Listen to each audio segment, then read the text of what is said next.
Over 100 years of history, a century of battles on the gridiron, two towns just miles apart, and a lifeline of bad blood between them. Tonight, the rivalry roars back to life. It's the Sandites, it's the Chieftains, and none have been bigger than this one. The district championship is on the line. Pride, bragging rights, and the Highway 97 trophy all up for grabs. This isn't just another Friday night. It's going to be physical, and it's going to be fierce. It's senior night at Memorial Stadium, and the stands are packed, the lights are bright, and the stadium is rocking. This is 6A football at its finest. Hard-hitting, high-scoring, and full of heart. Get ready for 60 minutes of true grit, determination, and all-out war on the turf.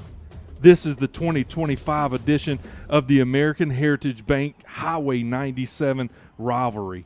Sandites, Chieftains, one highway, one winner.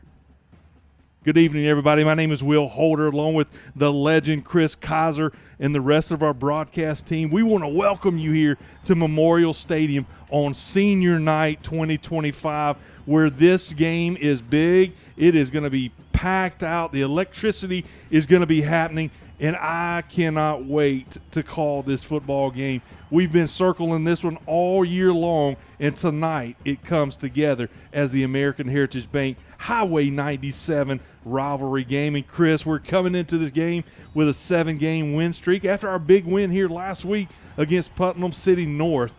With that win and this win tonight, it sets the game for the history books, to where it's only going to get better as this rivalry is renewed tonight and playoff implications are on the line.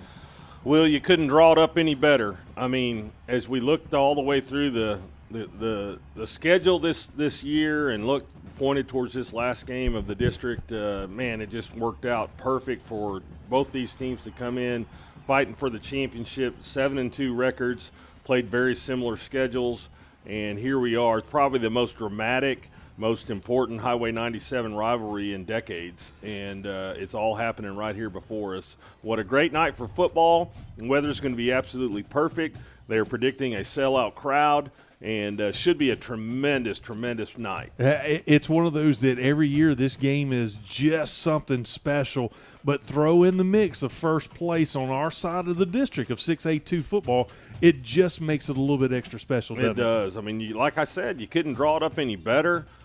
These two teams are just crosstown rivals, 11 miles apart.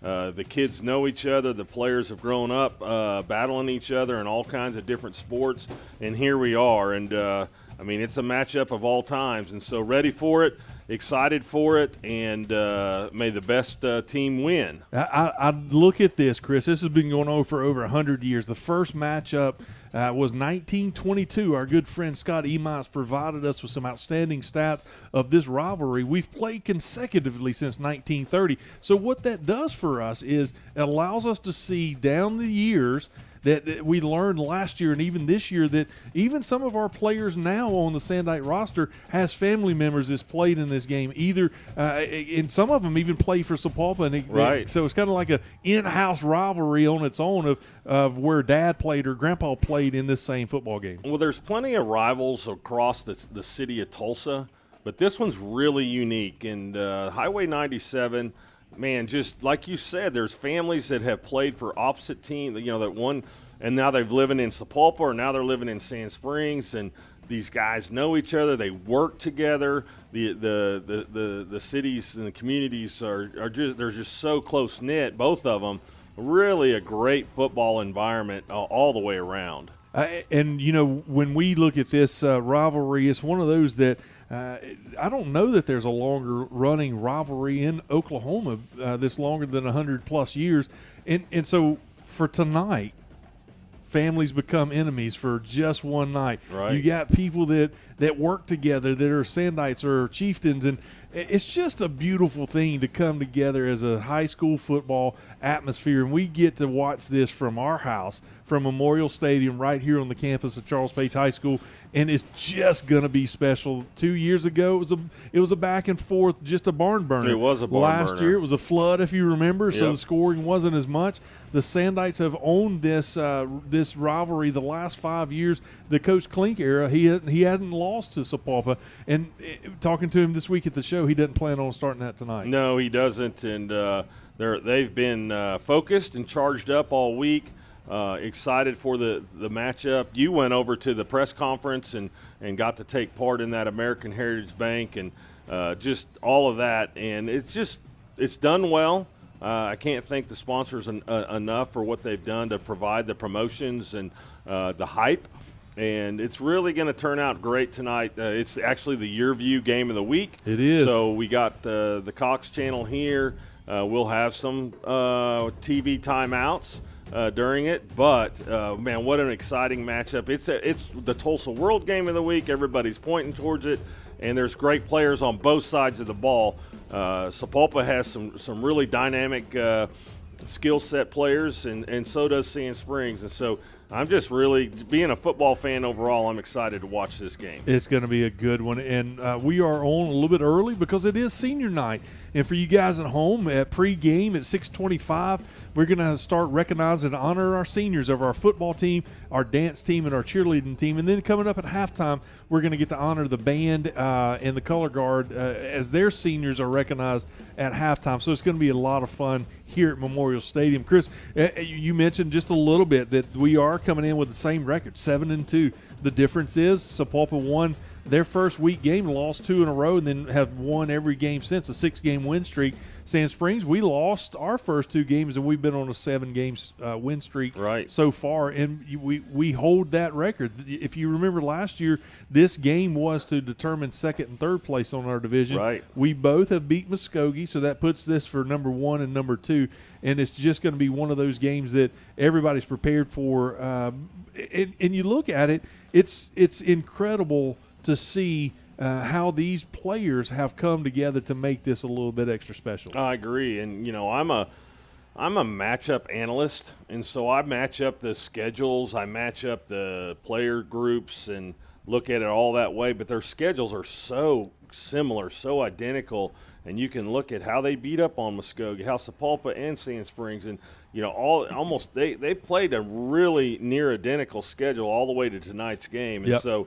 Really, there's a toss-up kind of feel for what's going to happen here tonight. So excited for that. If you're a football fan, this is a game to not miss. And if you're tuned in, we're glad you're here. Absolutely. And before the pregame shows up, we're going to kind of talk about our opinion of what has to happen. But, Chris, we've seen it. What's so interesting is we started out with Bixby in the first game of the season. The weather was cold. Yes. And then it's kind of going up and down since then. And tonight it's going to be really good weather where at kickoff time at 7 o'clock tonight, it should be about 62 degrees with 3 miles an hour wind. Right. And so it's going to be just about perfect. Tremendous. On the field. I'm telling you, no wind on the field to impact anything. And a great night, comfortable temperature-wise for all the guys. And so, man, it's like the stars aligned, and here we go. And district matchup for the championship on this side of the state, and so, man, it's just an exciting night.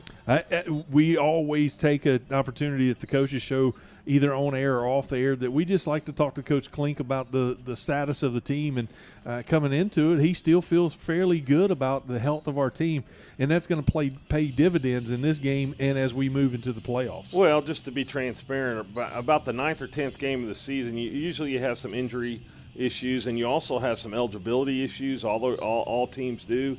Well, Sand Springs has overcome all that, done a great job in the classroom as well as in the hallways, and so that you got a full roster of guys here. I see Big Mike out on the field. He was sitting out last week, and got a couple other guys that will jump right back into the lineup. So, man, Sand Springs, all I know, I can only speak from Sand Springs, and they look strong and stout. Absolutely, and we're about to jump into our starting lineups, Chris, but all season long we've heard the athletic director Rod Sitton and Coach Klink talk about the Gold Rush uniforms, and here they are. Here they are. And they look incredible out there in all gold, black helmets, Sapulpa's in all blue with their silver helmets. It's just a really cool deal that has been built up until from preseason until this game on the schedule, and it's going to be a fun time watching our players in those all gold uniforms. Chris, we just want to jump right into it, man. I love talking about these guys, and so we're about to go to starting lineups, and we're going to go with your boys up front as we always do. And, we have a good time with the coaches show talking to some of our players, and we had the honor of having one of these guys in the trenches there this week. And just talking a little bit about it. So up front on the offensive line, we've got number 51, senior Sean Hatcher. Left guard, number 69, Michael Moore. At center, number 77, Zach George. Right guard, number 71, Jay Smith. And right tackle, number 64, Cooper Gerardo. What a joy it was to have him on the show this week. He was one of the most fun players to have. He's kind of charismatic. You know, I think back to his interview. Yes. He's got a great smile and a great heart, and he played along with me. I was joking with him about eating his way onto the offensive line, and he didn't miss a beat. That's and, right. Man, just a great young man. He's really got a great skill set. His hips are great. His lower unit's great. And but Hatcher and Big Mike, Zach, and Jace, these guys have come together all season long, played better and better all week. Every week they've gotten better. They've got the run game on track. They do a great job of protecting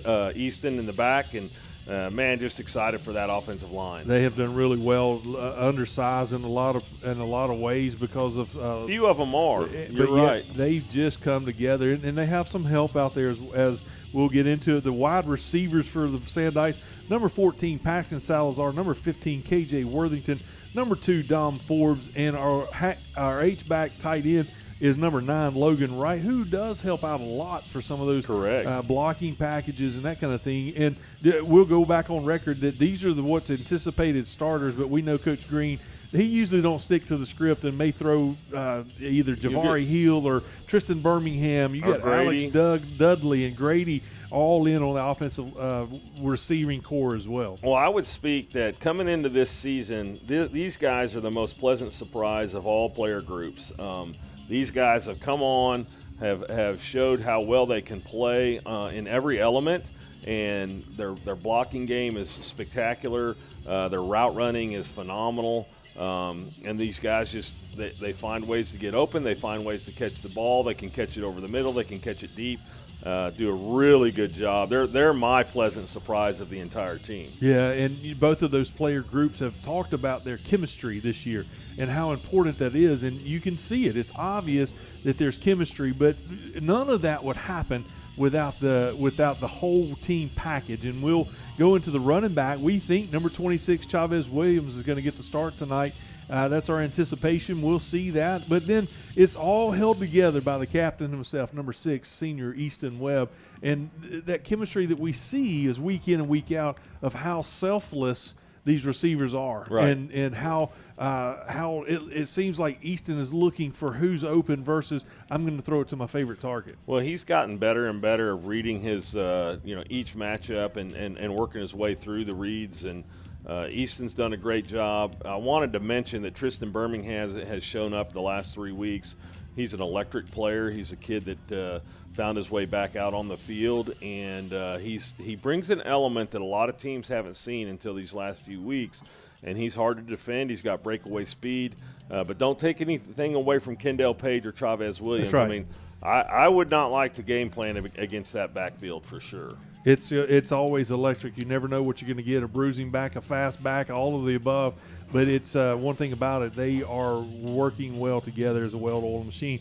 Let's flip the side of the ball while we got a few minutes left. The defensive starters that we think is going to happen tonight, we know that all season we've started with that 4-down lineman on the defensive side, led by number 5, Grady Harris on the end, number 8, Waylon Jeffers in the middle, number 66, Aiden Ryan, and number 53, Devin McCulloch. And these guys, Chris, early on they were getting kind of manhandled with some running game, but when they decided to play as a unit and kind of grow together, they have been lights out when it comes to the run ball. Well, I talked about that receiver group kind of being my most pleasant surprise. These guys are like a 2B. I mean, they're right behind it.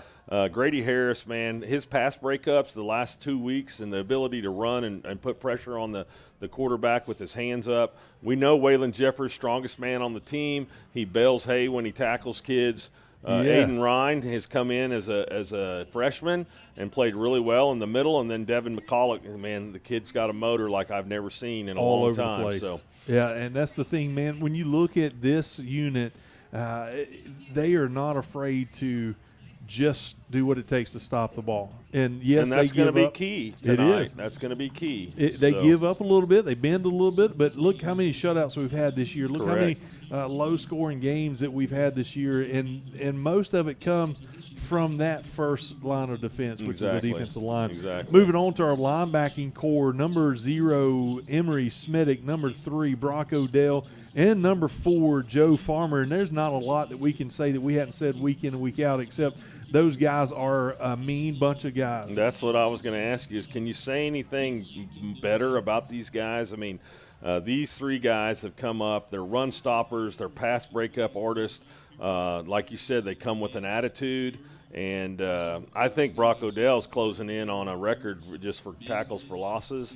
And, man, just studly group. And you got Agent Zero and Joe Farmer just shows up every time. So a great group of linebackers, one of my favorite player packages on the team. And you can't talk about our defense without going to the defensive backfield. And those guys are incredible, and we talk about them every week as well. Coach Klink likes to have 3 turnovers or more a game, and a lot of these guys are the ones that are causing that. Number 21, Junior Ballard over at cornerback, and number 10, Trey Pope. Free safety, number 1, the defensive captain, Alex Dudley, and strong safety, number 17, Caden Pope. Caden was not in the game last week, so he's got a little extra energy pinned up this morning. I'm not sure if he's going to play tonight Is either. that right? Yeah, okay. I think he's a little nicked up. He's got a knee that has been bothering him, and I think his replacement's Gage Gunn. It is number 23, Gage Gunn. They don't drop off too much, but Caden's, man, he led he's got a couple interceptions right off the bat during the season, and but these guys on the back end have proven themselves time and time again. We wanted to have Junior Ballard on the show this week, but he is just a classic corner. He is. That does really well on all kinds of pass defenses, and of course you got the captain Alex Dudley, who does everything right, and Trey Pope. So today, Chris, I was looking at some film from the last 2 years of this game, and last year especially, these guys were just as disruptive. It was just amazing to see that from one year to the next, you just take another step up, and hard to believe how they did so well last year and have stepped up to another notch this year and continue to just move forward. Well, as we've been a part of this team for a few years, this defensive backfield has just gotten better and better, and they really, man, they're just impressive, and they've put our offense in a lot of good spots because they're masters at the takeaway. Yes. So we talked about Junior Ballard's strip six last week. Took it away from a guy that was a little bigger than him and took it in for a touchdown. Yep. So these guys know how to do it. They work on it. They practice on it week in and week out, and it shows up. They've always gotten 1 or 2 every game, so I expect the same thing tonight. Senior night's just around the corner, just a few minutes. Just let you know, we're going to pause our conversation and let the PA announcer, Mr. Bob, take us on in. But, Chris, what I want to do before we get back to senior night is kind of go over what your thoughts are. What do we have to do tonight to secure the win? I'll talk offensive first. Offense needs to get going early. If you can get 2-score lead on these guys, I think it changes the dynamics of the game immediately. Yep. Meaning, man, if you can get up by a touchdown, a field goal, 10 points or more, man, that will bode very, very well for the Sandites. You got to stop the run on Sapulpa. So they've got, defensively, you've got to stop the run. They do have a decent quarterback, or a really good quarterback. Let me reiterate that. But I think the run game is something that we just got to stop right off the bat. And watching that game last year, that was how we kind of pulled away from them, is that we got a couple scores. It took us a while to get going, but we shut down the run, and it forced them to pass, and they weren't quite as confident in the pass game. I agree. And I think we got to get them on their heels early tonight as well. Well, I've called this game 4 years now, and I will tell you this: there's going to be. I said this, and I can say this because I'm the analyst. I'm not a coach. I'm not a defensive. Right. There's going to be a wheel route or 2 coming out of Sapulpa's backfield. Watch. Yeah. Mark my words. I've seen it.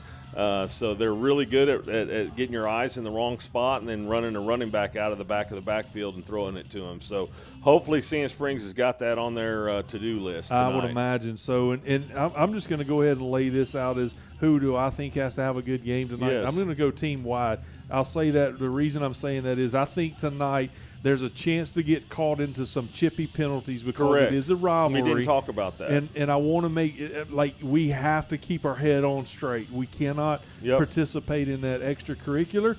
We don't want to give them penalty. penalty yards just for no reason. And so my glad people you brought is that up. The whole team has to keep their composure. Well, it reminds me all the way back a couple weeks ago to the Muskogee game, and I felt like the most disciplined team would win, and I feel that way tonight. If you can just keep your emotions under check, you want to play hard, you want to play physical, but no stupid 15-yard penalties. Right. Dead ball, personal fouls. That's one of Bobby's just least favorite. So we've got to stop that and not do that. And so I'm glad you brought it up because I totally overlooked that. And so for me, I think we get off to a fast start like we like to. We take the ball away like we have been able to do, and we keep our composure, and the Sandites are going to take this victory. Yep, I agree with you. That's good stuff. All right, we're just around the corner. The seniors are lined up, and just because Chris and I have the microphone, we're going to be able to do this tonight. We have two of our own that we're going to honor tonight. They're going to walk across the field. Clay Huckabee and Alex Dick have been on our broadcast team for 2 seasons now and have done an outstanding job. I've watched those guys stand in the rain. I've watched those guys stand in the cold weather. And I've watched them just give everything they have every Friday night on the football field to make it to where you guys at home can watch this. And so we're so proud of them. They're going to do great things as they are seniors this year. So congratulations, Clay and Alex. We appreciate you guys more than we let on most of the time, but you guys are a lot of fun. So we want to honor you guys tonight. So I'm so proud to watch you guys walk across the field. Well, I'd say this. I mean, we've been doing this 4 years or 5. I mean, you and I together, but these guys are the unsung heroes. They're the ones that hook those batteries up. They hook the cameras up. They're out in the cold. They're out in the elements, and no one knows them. That's right. They don't get FaceTime or voice time, but these kids, man, I do watch them come up to the press box at half, and they're freezing, or they're cold, or they're wet, and I'm like, man, warm them up, because they're going to have to go back out. But these guys are awesome, and I'm going to miss them. Yeah, I'm going to miss them next year. I mean, when we travel on the road, we get to spend time with them. We get to go to restaurants together. We get to hear their stories and what's going on in their world and their life, and it's relational. And I just really appreciate these young men. They're great young men. We're looking forward to honoring them here in just a second. I see them lining up, so we're going to take a pause. We'll be back in just before kickoff. We'll let Mr. Bob, the PA guy, take it over from here and enjoy the senior celebration here at Memorial Stadium.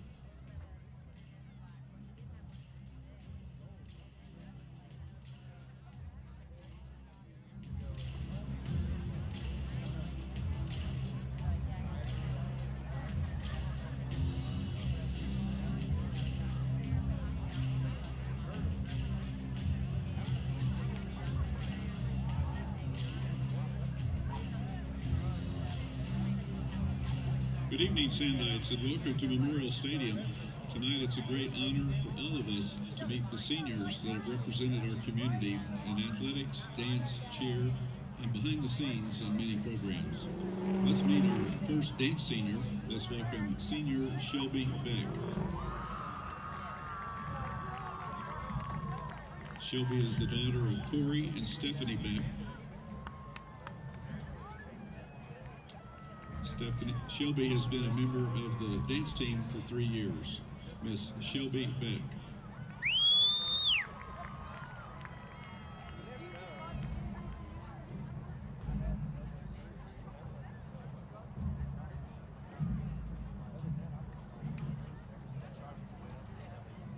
Our next Sandite senior on the dance team, let's welcome Shay Edelman.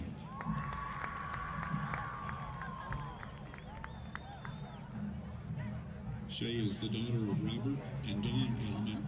Shay has been a member of the Sandite dance team for 1 year. Miss Shay Edelman.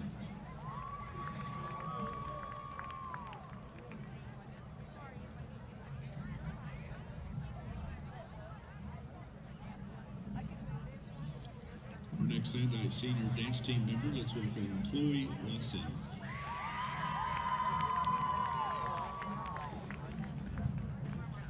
Chloe is the daughter of Scott and Katrina Watson. Chloe has been a member of the dance team for 2 years.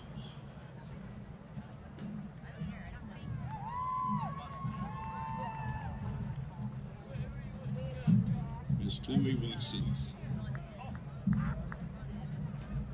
Let's meet our cheerleaders, seniors for Charles Page High School cheer. Let's welcome senior Victoria Gibbs. Victoria is the daughter of Cassie Williams. Victoria has been a varsity cheerleader for 2 years. Miss Victoria Gibbs.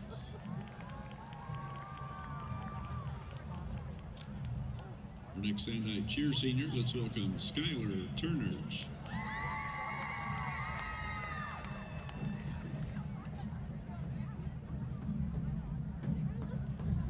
Skylar is the daughter of April Grundy and escorted by Joe and Betty Shell.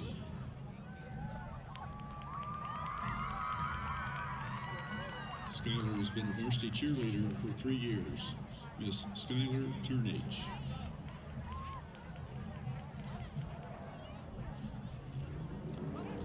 And now let's meet our senior football trainers. Let's welcome Gracie Elliott. Gracie is the daughter of Lance and Megan Elliott. Gracie has been a football manager for the Sandites for 3 years. Miss Gracie Elliott.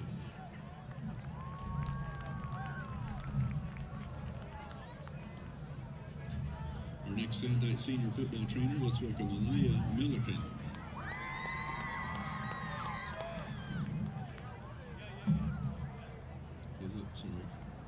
Aliyah is the daughter of James and Monica Milliken.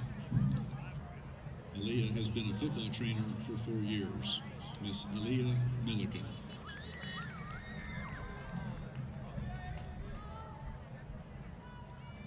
And now let's meet our Sandite senior football players. Let's welcome Emery Smitty. Emery is the son of Ronnie and Shamika Smitty. Emery has been a member of the Sandite football team for 4 years. Mr. Emery Smitty.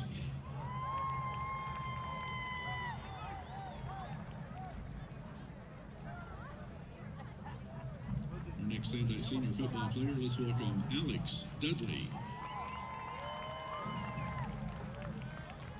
Alex is the son of Adam and Amanda Dudley. Alex has been a member of the Sandite football team for 4 years.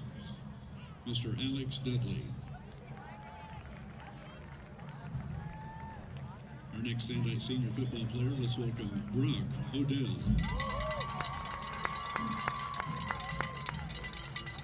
Brock is the son of Rick and Jamie Odell. Brock has been a member of the Sandite football team for 4 years. Mr. Brock Odell.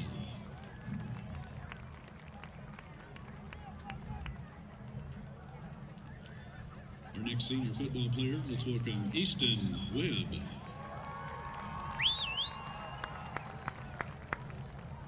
Easton is the son of Joey and Donica Webb.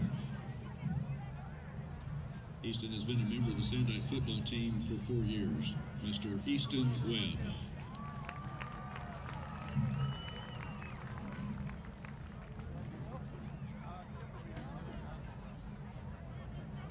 Our next Sandite senior football player, let's welcome Waylon Jeffers. Waylon is the son of Michelle Jeffers. Waylon has been a member of the Sandite football team for 4 years. Mr. Waylon Jeffers.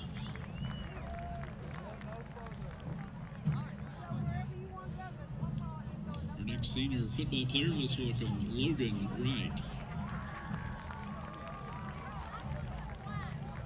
Logan is the son of Alan and Janelle Wright. Logan has been a member of the Sandite football team for 4 years. Mr. Logan Wright. Our next Sandite senior football player, let's welcome Trey Pope. Trey is the son of Donald and Danisha Pope. Trey has been a member of the Sandite football team for 2 years. Mr. Trey Pope.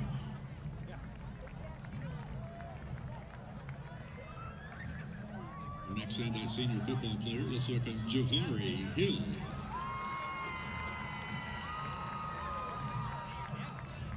Javari is the son of Stanley Hill and Anthony Landrum.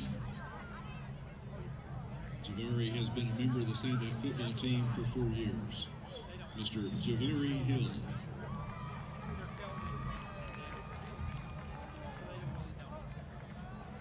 Our next next Sandite senior football player, let's welcome Junior Fowler.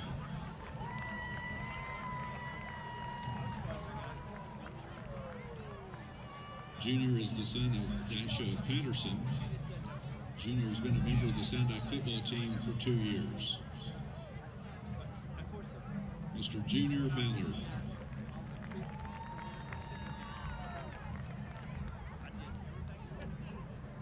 Our next Sandite senior football player, let's welcome Kylan Corbray. Kylan is the son of Michael Corbray and Tiffany Harris. Kylan has been a member of the Sandite football team for 3 years. Mr. Kylan Corbray.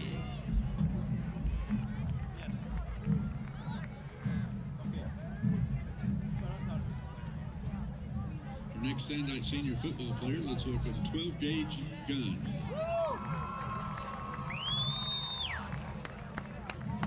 Gage is the son of Rusty and Megan Gunn. Gage has been a member of the Sandite football team for 4 years. Mr. Gage Gunn.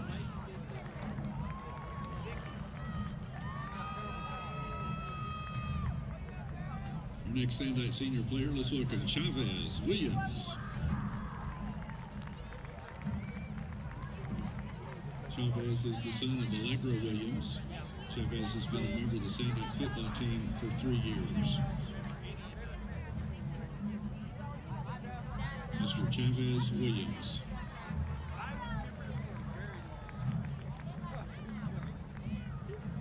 Our next senior football player, let's welcome Cameron Foster.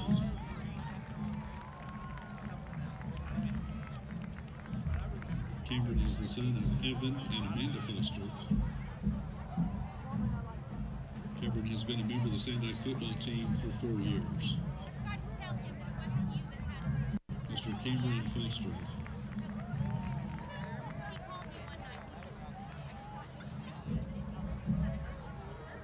Our next senior football player, let's welcome Alex Lehmeyer.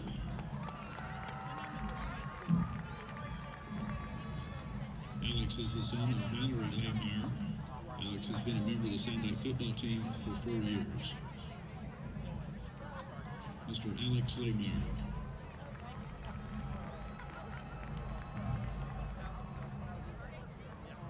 Our next senior football player, let's welcome Jacoby Van.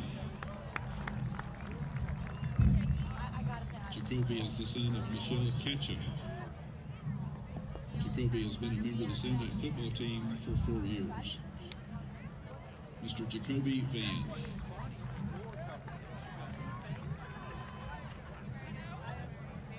Our next senior football player, let's welcome Caden Warwick. Caden is the son of Chris and Tracy Warwick.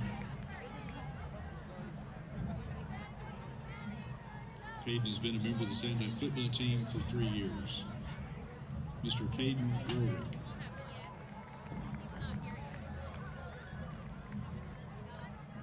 Our next Sandite senior football player, let's welcome Tanner Copeland. Tanner's the son of Jeff and Kerry Copeland. Tanner's been a member of the Sandite football team for 4 years. Mr. Tanner Copeland.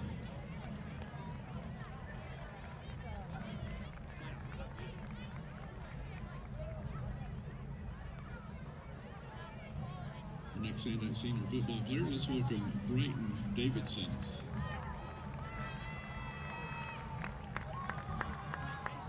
Brighton is the son of Eric and Stacy Davidson. Brighton has been a member of the Sandite football team for 2 years. Mr. Brighton Davidson.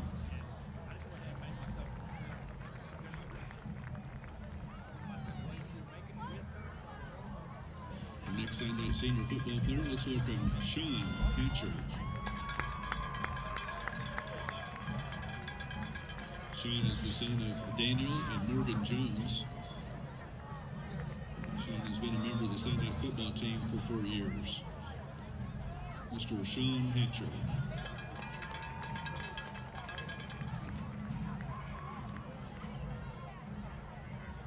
Our next Sandite senior football player, let's welcome Cameron Reddick. Cameron is the son of Michael and Cheryl Reddick. Cameron has been a member of the Sandite football team for 4 years. Mr. Cameron Reddick.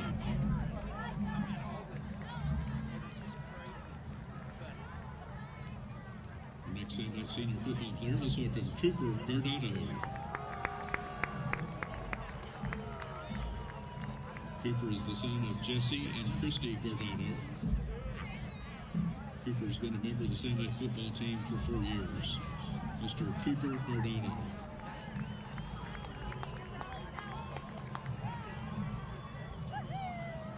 Our next Sandite senior football player, let's welcome James Emerson Bryan. James Emerson Bryan is the son of Michael and Pam Emerson. James Emerson Bryan has been a member of the Sandite football team for 3 years. Mr. James Emerson Bryan.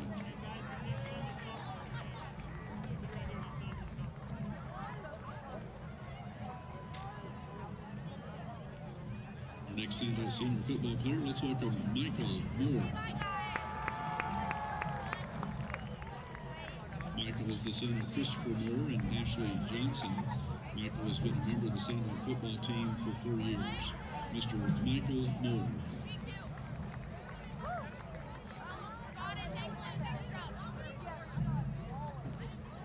Our next Sandite senior football player, let's welcome Dwayne Johnson. Dwayne is the son of Dwayne Johnson and April Porter. Dwayne has been a member of the Sandite football team for 4 years. Mr. Dwayne Johnson. Our next Sandite senior football player, let's welcome Zachary George.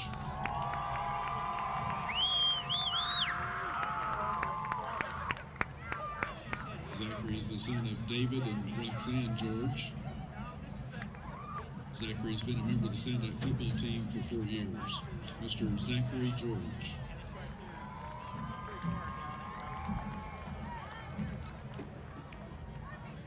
Our next Sandite senior football player, let's welcome Chandler Darrow.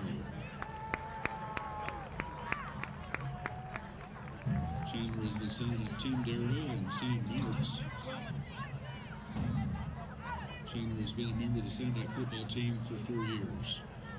Mr. Chandler Darrow.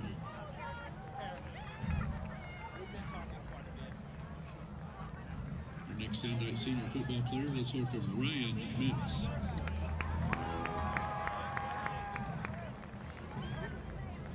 Ryan is the son of Derek Metz and Helen Nelson. Ryan has been a member of the Sandite football team for 3 years. Mr. Ryan Metz.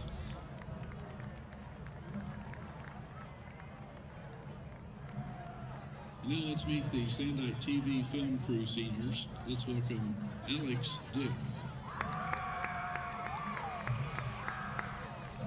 Alex is the son of Jason and Heather Charles. Alex has been a member of the Sandite film crew for 2 years. Mr. Alex Dick. Our next Sandite senior TV crew member, let's welcome Clay Huckabee.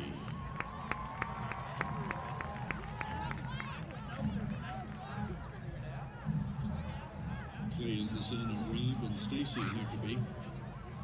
Clay has been a member of the Sandite film crew for 3 years. Mr. Clay Huckabee. On behalf of the City of Sand Springs Public Schools, Sandite Athletics, and the TV crew folks, we'd like to thank each and every one of you how you've represented our community not only at home, but in away football game situations. We appreciate the way you've shown class and everything you've done. We really want to thank your parents and those friends that have supported you, helped you to be where you are today. Let's give a big round of applause not only for our seniors, but for their parents and their support group. Thank you.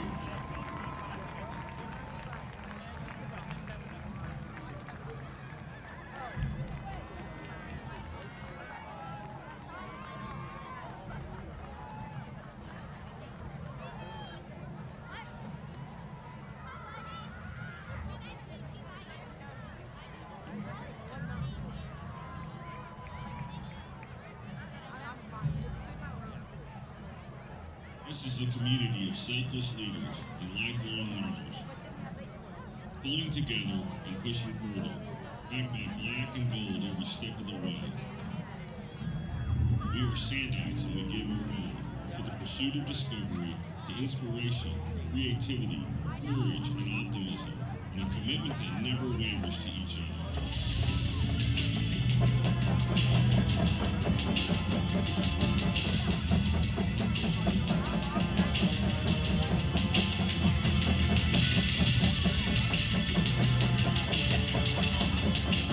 Our world needs people that are willing to step forward to light the way and do whatever it takes. We are Sandites.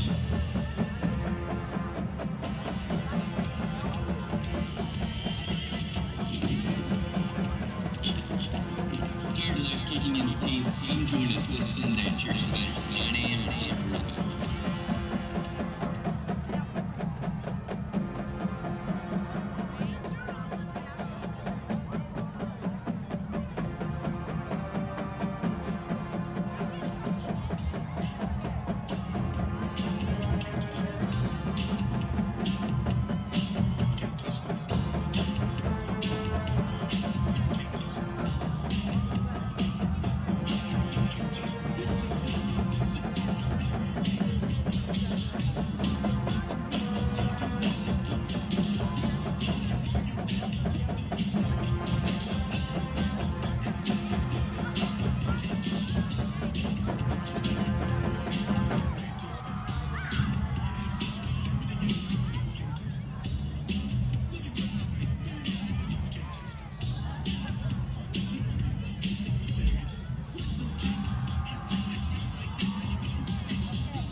not compared to improvement.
Good evening and welcome to Sand Springs Memorial Stadium, the home of Sandite football. We invite you to stand at this time as we salute our country with the Pledge of Allegiance.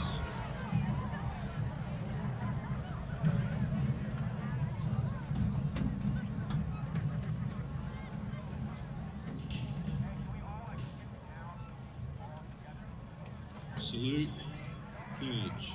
I pledge allegiance to the flag of the United States of America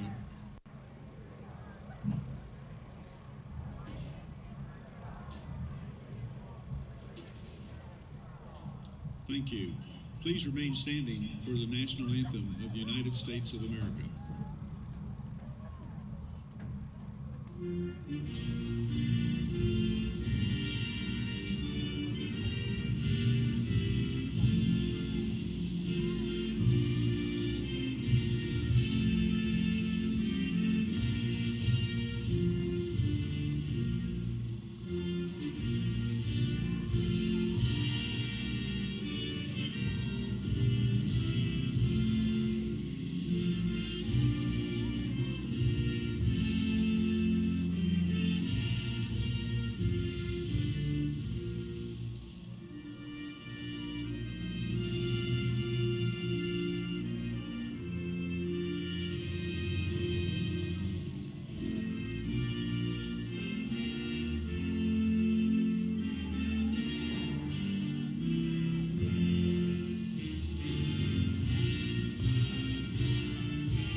Thank you. Tonight's national anthem brought to you by the United States Marine Corps.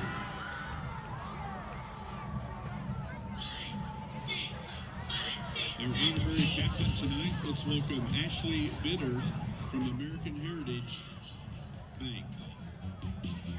Bank. Chris, here we go, man. Kickoff. We're right here. National anthem at play. Here comes the Sandite captains. Always a good time. I love the coin toss. I love how these honor the captains, the senior. You got Don Forbes lurking in the distance as a junior. What a good time. What a fun time this is about to be. Chris, I just passed through the field house. Sandites are electric on the inside, and it's going to be evident right here in just about 7 minutes before kickoff. I'm counting 9 cameras around the coin toss. Sapulpa wins and defers. So we're going to get the ball first. We're going to get the ball. Looks like we're going to head it to the north end zone. So that's we're going to get to see Easton Webb and company come out right out of the gate. And so we going to see that high-octane offense that we've seen all season right here coming first series out of the gate. Sandites are about to take the field. It's going to be Chris, it's been a while since I've been on the field right at at the beginning of a game. And when you walk by the student sections, they are going nuts down there. Could you feel it? Oh, my goodness. Could you feel it? It was just rattling down there. And you could hear a few of the players as they were honoring their fellow Sandite football players coming across the field. And it's just special. It's just about to go nuts down there. And you can hear the crowd in the background just waiting for the Sandites to take the field. It's filling up, trickling in. It's going to be a great night for football. Man, can't wait. You know, we were talking in pregame about what could really help Sand Springs. They're going to get the ball first. If they can put some points up early and get going momentum-wise, I really think that plays in their favor. So excited for that opportunity. And Sapulpa wins the toss, defers to the second half. So ready for this game to get going. You know, we have failed so far until right now to mention our good friends at Amped Up Energy have taken care of us again today. No doubt. Had some great pregame energy drinks. Thank you guys for taking care of us. I'm just going to tell you, Chris, I've been layering that energy drink all day, so you may have to hold the reins back tonight. But it's on, man. This is a game that we've been looking forward to so long.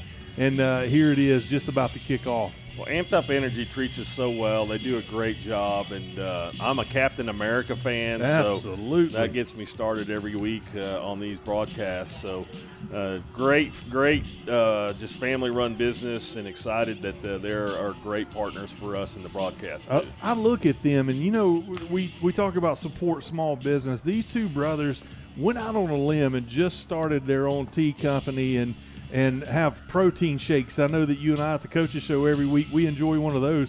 If you want my recommendation, the chocolate-covered strawberry is outstanding. Yes, it is. But just to see the real heartbeat of a small business, Yep. those two brothers went together and said, hey, we're about to change this and do this for ourselves and our families, and they are doing a great job. They do a great job, and they kind of created a drink that I like that they call it the Cocoa Mocha. Yeah. And it's basically an Almond Joy type of flavor, and it's really, really good, and it's kind of tops on my list. That's kind of the way I cap my Tuesday nights off. Yep. I mean, I'll eat a pretty heavy lunch, and then that's kind of my dessert to go home. But I can't remember how many grams of protein they put in that thing, but I am full when I get done with it. That's my dinner. Thing. That's right. So we want to invite you guys. We're going to take this week off. It's a bye week for football, but come to in a week, the next Tuesday night, we will be back there on the 18th, and love for you guys to come and be a part of that. It's going to be a lot of fun.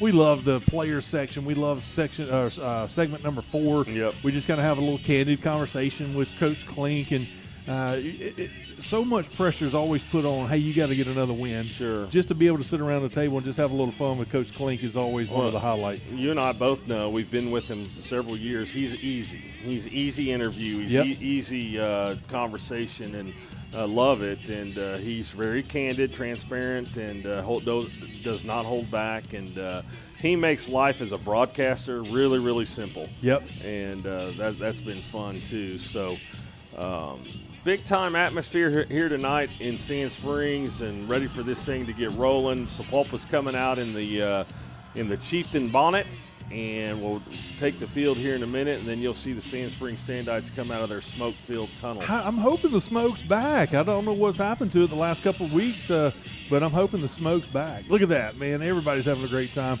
If you can't dance with YMCA, Chris, I don't know what's wrong. No doubt. I may just break loose up here in just a minute. You never know. Well, that's exactly right. Hey, just while we got a chance, we want to just got to honor our seniors and going to have some more coming up. Sand Springs Flowers donated all of the flowers to the seniors tonight. We want to appreciate you guys. Thank you so much for investing in our kids and making it extra special with donating those flowers tonight. So thank you, Sand Springs Flowers, for always doing what you do. You take good care of our folks here at Sand Springs. All right, 2 minutes, 40 seconds to go before kickoff, and here we are. We've got any minute now. We're going to be taking the field. The cheerleaders out. The banner's back up again. Yep. I love that. Got the gold letters and the gold banners and the black letters is about to take off. I see the referees huddling around. Maybe they're just talking about where they're going to eat dinner, not how many flags they're going to throw tonight. Let's hope not. Let's let the boys play some good football tonight. Chieftains are taking the field. Well, they've brought a great crowd across that Highway 97. They're here in full force, and we expected that. It's not very far drive, and they're here to see who's going to come out as district champs. Regardless, both teams get a playoff bye next week, either one. So they'll probably be somewhere in somebody's stand watching, game planning for their next game. I know talking to Coach Klink, Tuesday night is the game. There's going to be outcomes of of tonight's ball games on our side and the other side of 6A2 that's going to depend on, or it's going to make, it's going to dictate who we play and who hosts games and that kind of stuff, because this is for number 1 and 2. We've also got a game on the other side that's going to be played to determine who's 1 and 2. And so as we know it, I encourage you to keep up to date on the social medias. The Sandite Athletics will always post, hey, this is who we're going to play, the winner of this game. We don't know yet. We won't know for another day or so to get it all shaken out. But we do know that we're going to have a bye next Friday night, and we will come back in on the 21st and have a ball game. You know, I know on the 6A1 bracket, it's already pretty much set, and you can tell who's playing who. But the 6A2 is still up in the air, and it's going to depend on what happens here in a lot of places tonight. I don't know who's in charge of the music tonight. Maybe our good friend Matt Barnett, but it is dialed up. It's got the crowds going on both sides, and that's what you really want, man. Yep. I spoke to some of the Cox guys earlier today. They're here excited about it, so it's here. I know that we talk about it a lot, but the electricity is actually here. Well, I think I mentioned this we weren't on the air, but Coach Kazar's here tonight. I know his son is the starting quarterback at Jinx. But he's been a part of this staff since Coach Klink got here. In just a second, we're going to pause, Chris, and have our video come up with our boys coming out of the tunnel. So we're going right now. You find out life's this game of inches. So is football. They're in every break of the game, every minute, every second. We fight for that inch. Because we know when we add up all those inches, that's going to make the difference between winning and losing. Something's coming. Something's coming. Let the games begin. I was born for this. Someday when I wanted it. We come too far to quit. There ain't no stopping me. I was born for this. Someday when I wanted it. We come.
Smokes back in the house, Chris. The Sandites are taking the field, which means kickoff is just about here.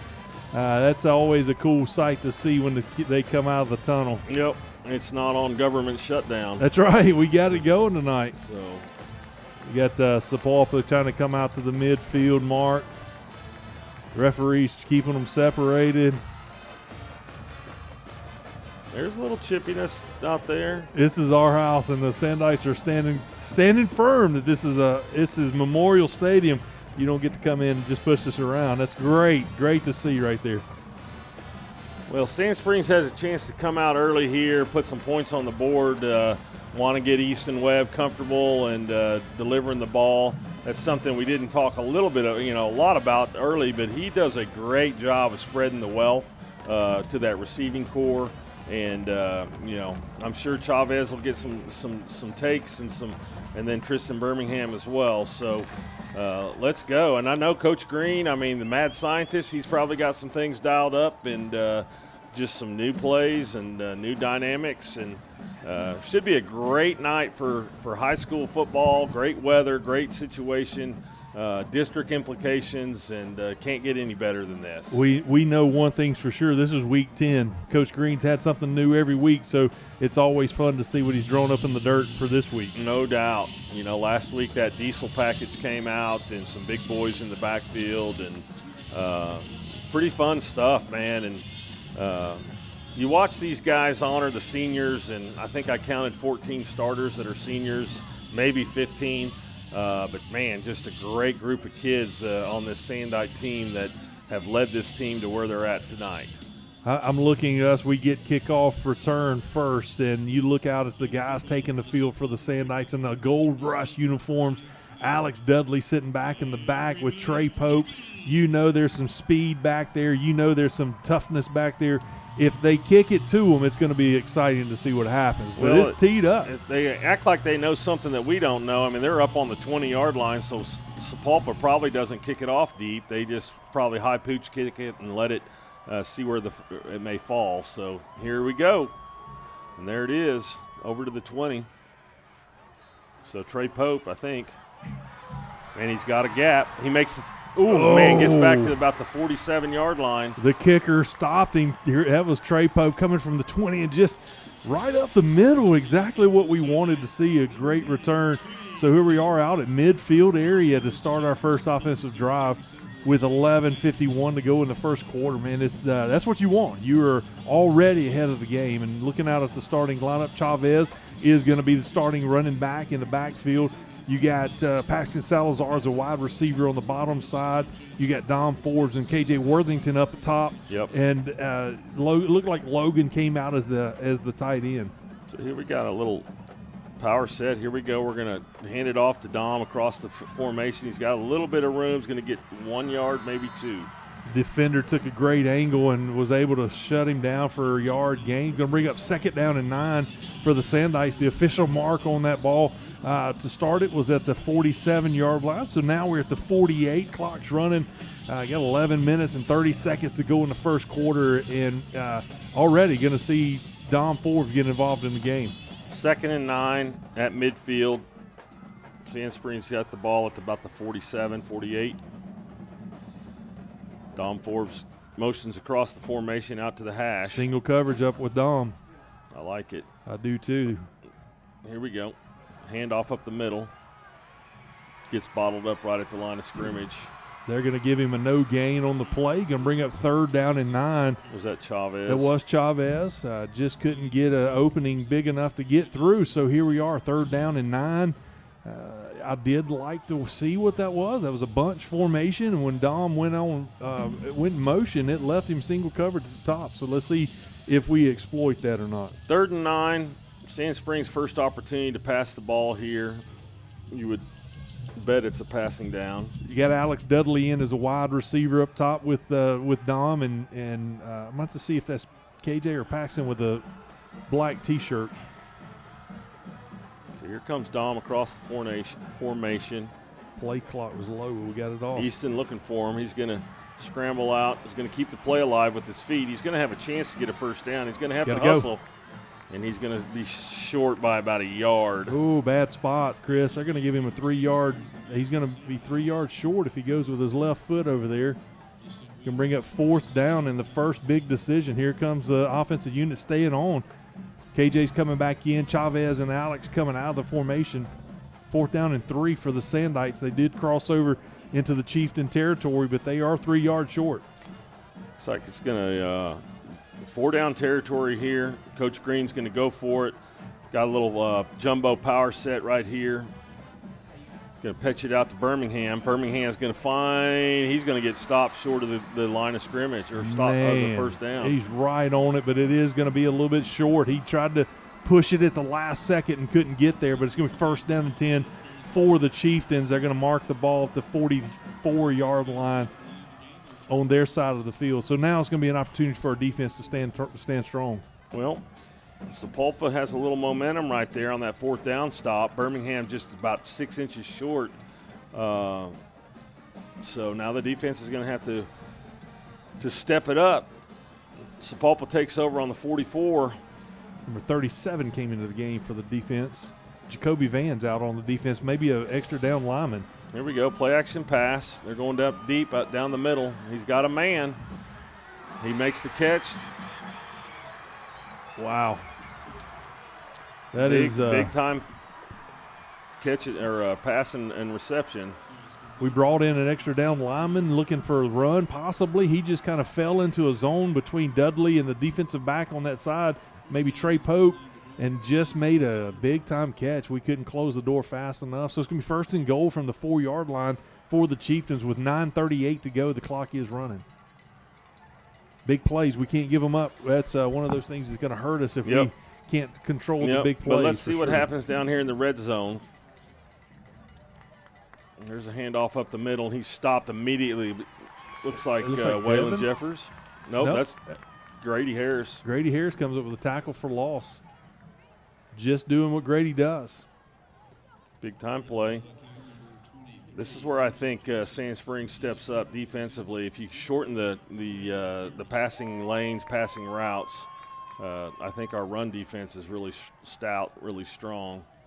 So Gage Gunn's coming in for Jacoby Van. So they're going to bring out that 5th down lineman, bring in another safety help for this.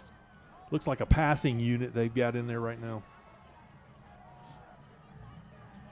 So 2nd down on the 6. They're going to hand it off again up the no. They're going to incomplete pass. Yeah, they're asking for a pass interference, but they're not going to get it on that short pass. Receiver fell down. So it is going to bring up 3rd down and goal. They've got the ball at the 6-yard line, almost the 7-yard line, with 8:39 to go in the first quarter. Now they're bringing in Jacoby back for another down lineman. That's a nice looking defensive line right there. Jacoby has not been in a lot this season and is out there with some fresh legs and causing some ruckus out on the defensive line. Well, here we go.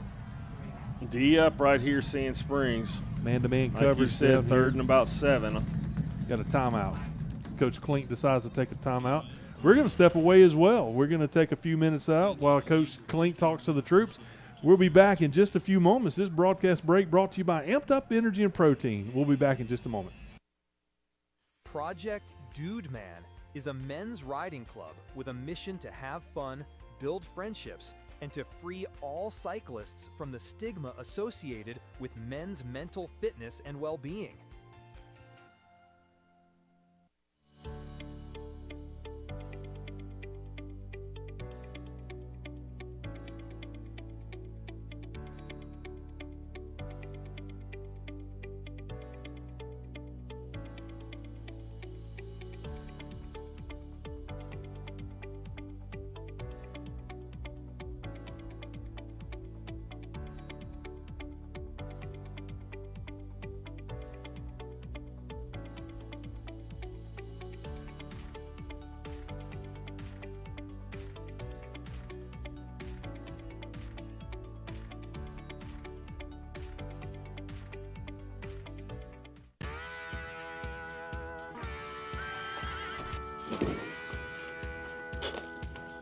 Tired of life kicking you in the teeth? Come join us this Sunday at Church That Matters at 9 a.m. or 10:45 a.m.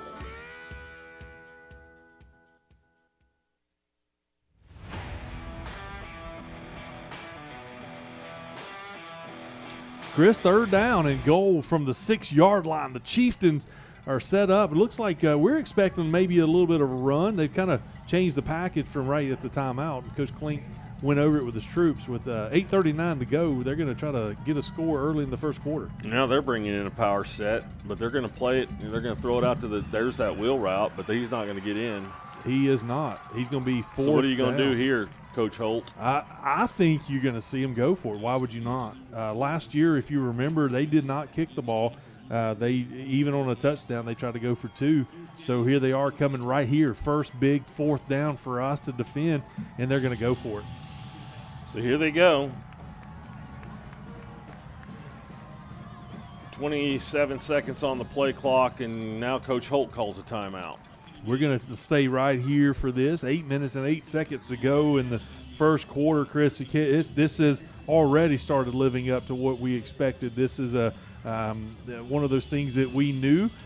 As you watch these two teams play each other over the years, they're going to try to score as many points as they can, big plays or just chewing up the clock and driving it down.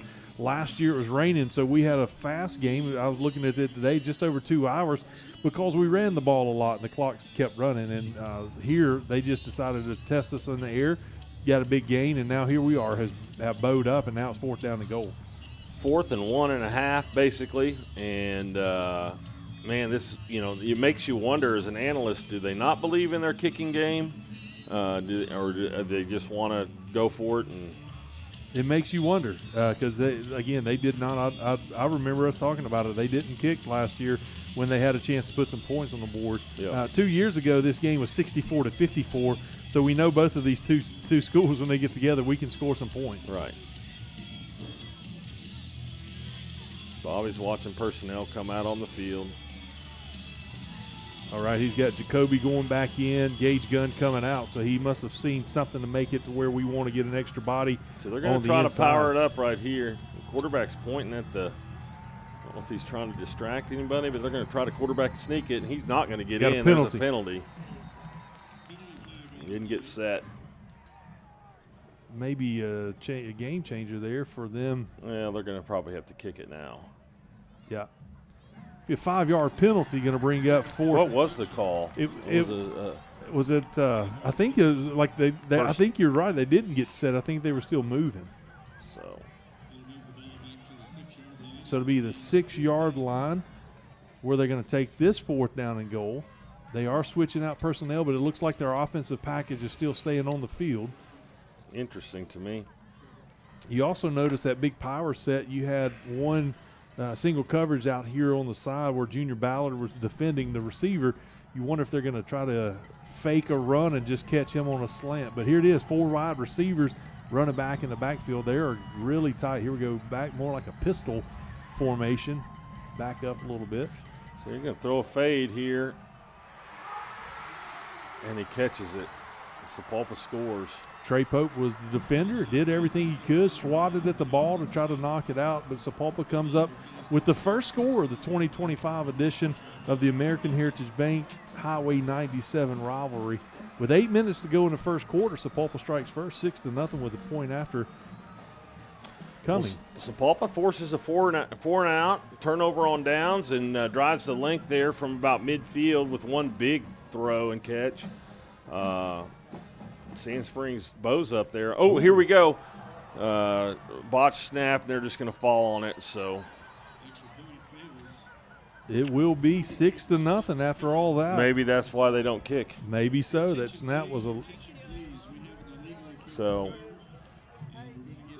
they caught me off guard. I wouldn't have guessed that they're going to try to throw it in the end zone there, but good for them. And Sapulpa takes an early lead, 6-0 at the 8-minute mark in the first quarter. It allows us now to be focused. It is a TV timeout on the field, but it allows us to be focused.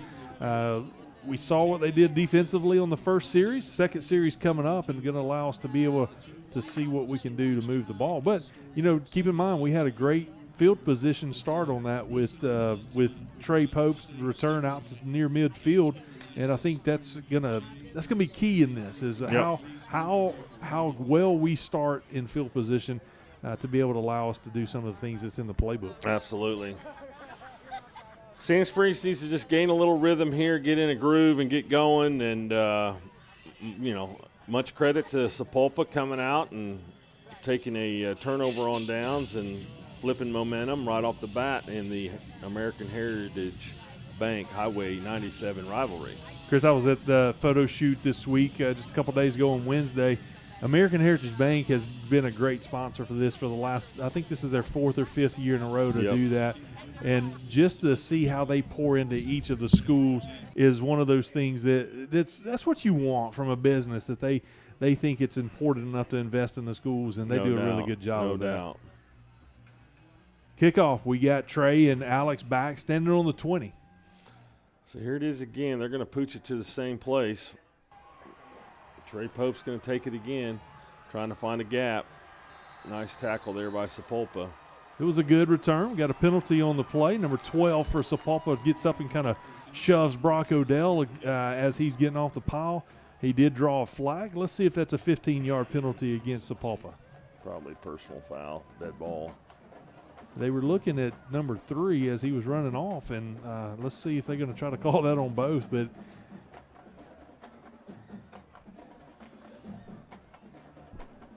holding against us.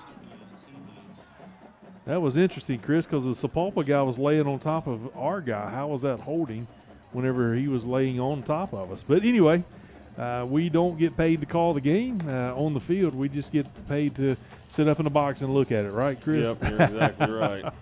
Going to back us up. We're going to be 1st and 10 from the 23-yard line with 7:53 to go in the first quarter. Sapulpa's leading 6-0.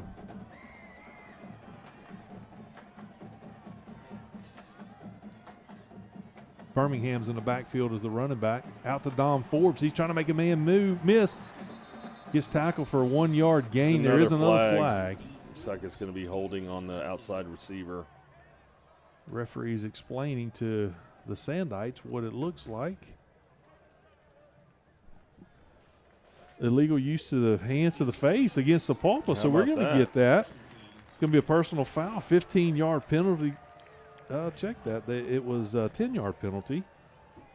1st and 10 for the Sandites. They're going to mark the ball out at the 33, 34-yard line. Birmingham still in the backfield. We got one-on-one coverage down here with Paxton.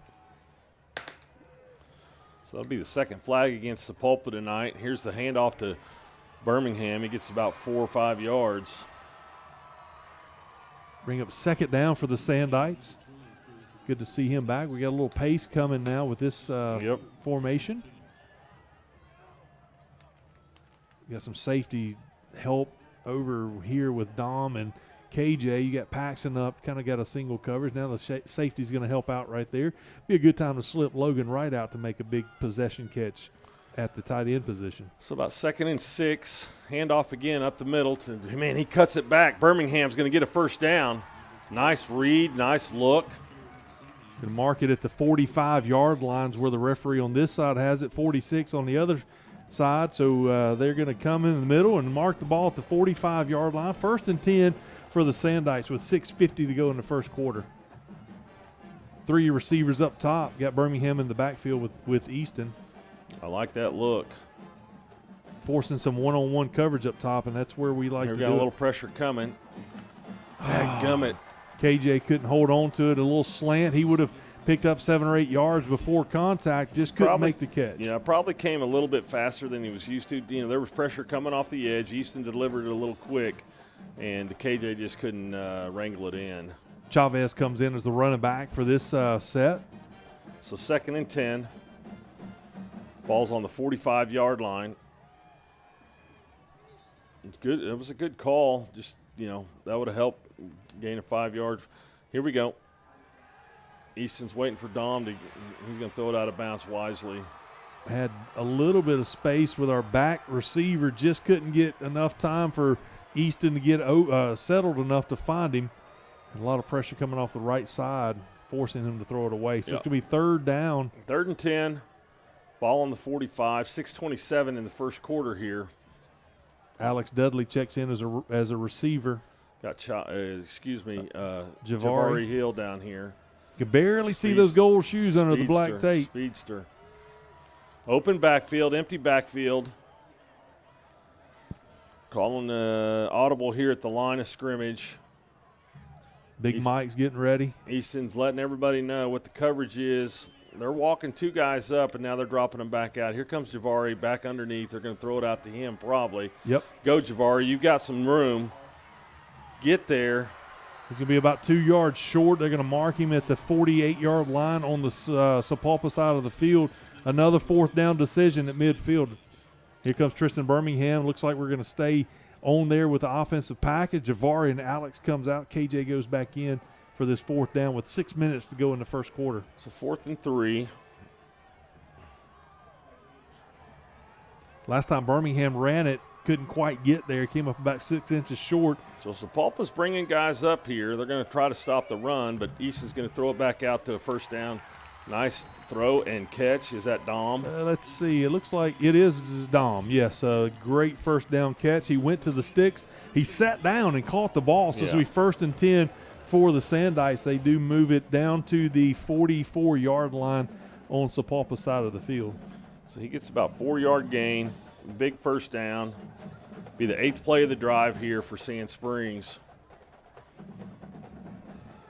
Clock's running, 5:20 to go in the first quarter. Sapulpa's leading 6-0. So here we go. Easton Webb back to pass again. Plenty of time. Got some time. He's got a guy coming across. Great catch by Dom Forbes. Another big 1st down. Big gain for Dom Forbes. We're going to see it on replay. Easton had plenty of time, and Dom just kind of drug across the backside of the formation and became open and showed him his number, so Easton hit him right in stride. Another big 1st down for Dom. Easton and Dom kind of got a connection going already. Ooh, I like this. Javari and Paxton down at the bottom. 3-man rush here. Easton's making an audible call here at the line of scrimmage. Birmingham's in the backfield with Easton. 24-yard line. He got plenty of time again. Easton's got a guy open. Can he make the play? Touchdown, Dom Forbes. Went up, climbed the ladder in the back of the end zone, Chris, for a Sandite touchdown with 4 minutes and 29 seconds to go in the first quarter. Vintage Sand Springs right there. Easton Webb to Dom Forbes, lets the play happen. Dom goes up, like you said, climbs the ladder up in the open window and makes the grab. So great answer. You know, you fight through a 4th down, 4th and 3. Sand Springs is here to line up here and try to take the lead. Copeland's kick, and it is good. So we do take the 1-point lead with 4:29 to go in the first quarter. So Dom has a 24-yard touchdown reception from Easton Webb, and Sand Springs answers, and it is now takes the lead 7-6. Here's the replay on the big screen, Chris, where Easton is looking for Dom, and you just see how tight that window was in the back of the end zone, but he goes up and gets the ball.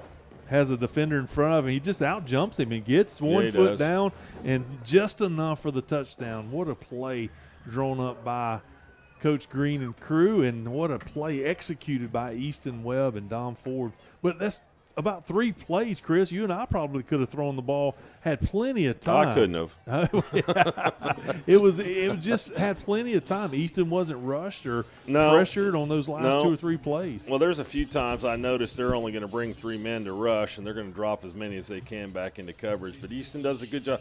What I've seen on a couple of these pass plays is they're just letting the route take its time and find an opening. So something that we haven't seen a lot of this year. I mean, it's been quick routes and long throws, but pretty cool.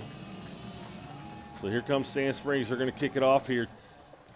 Copeland kicks it to about the 32-yard lines where Sapulpa's got some space up the middle.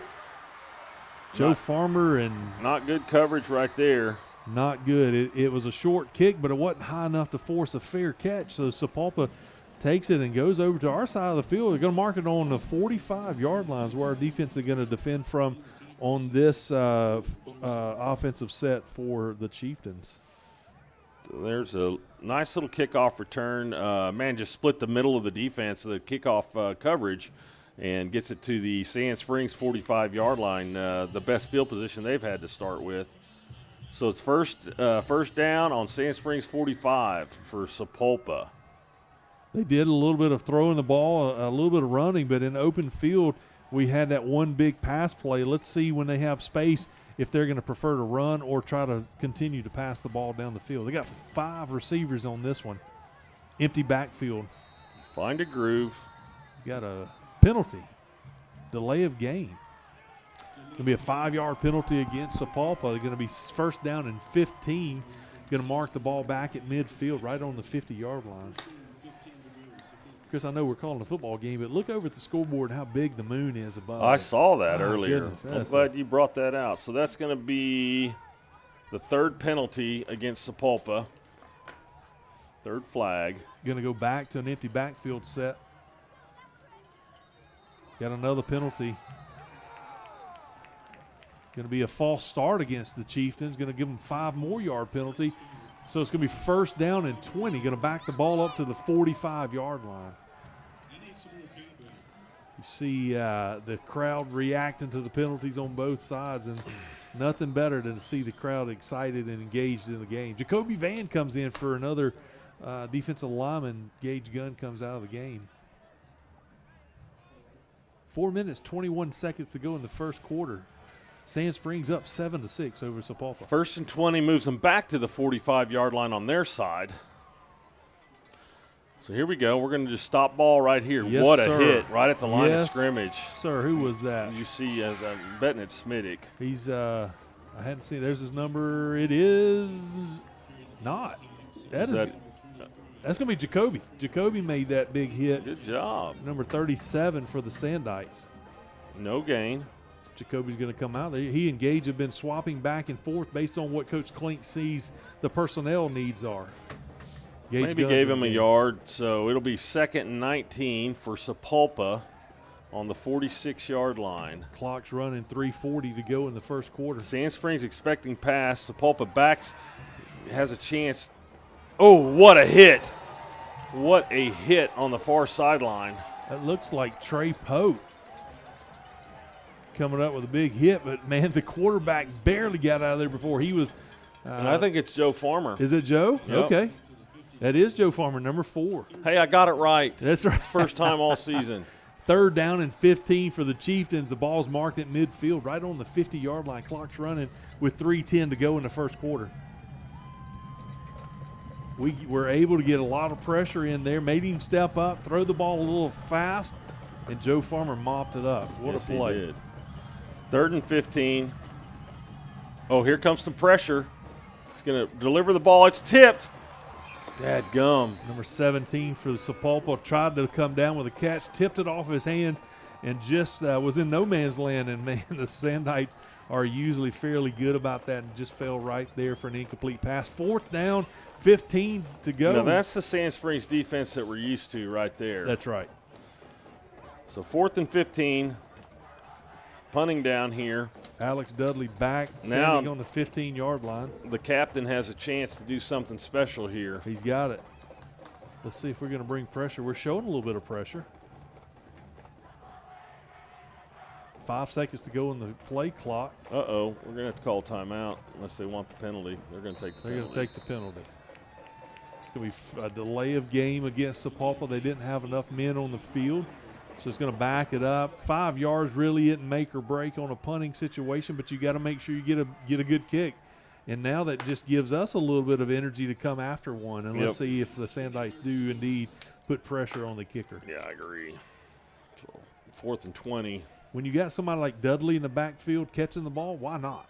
Why not? I'd go for Go it. get some pressure. We're showing it. Dudley's going to take a chance. Going to catch it at the 22. Let's go. Go now. He's got it. He's got some room on the sideline, He Chris. may have blockers here. Oh, what Throw a block. nice block. Oh, got a penalty. Got 2 penalties right down What? here.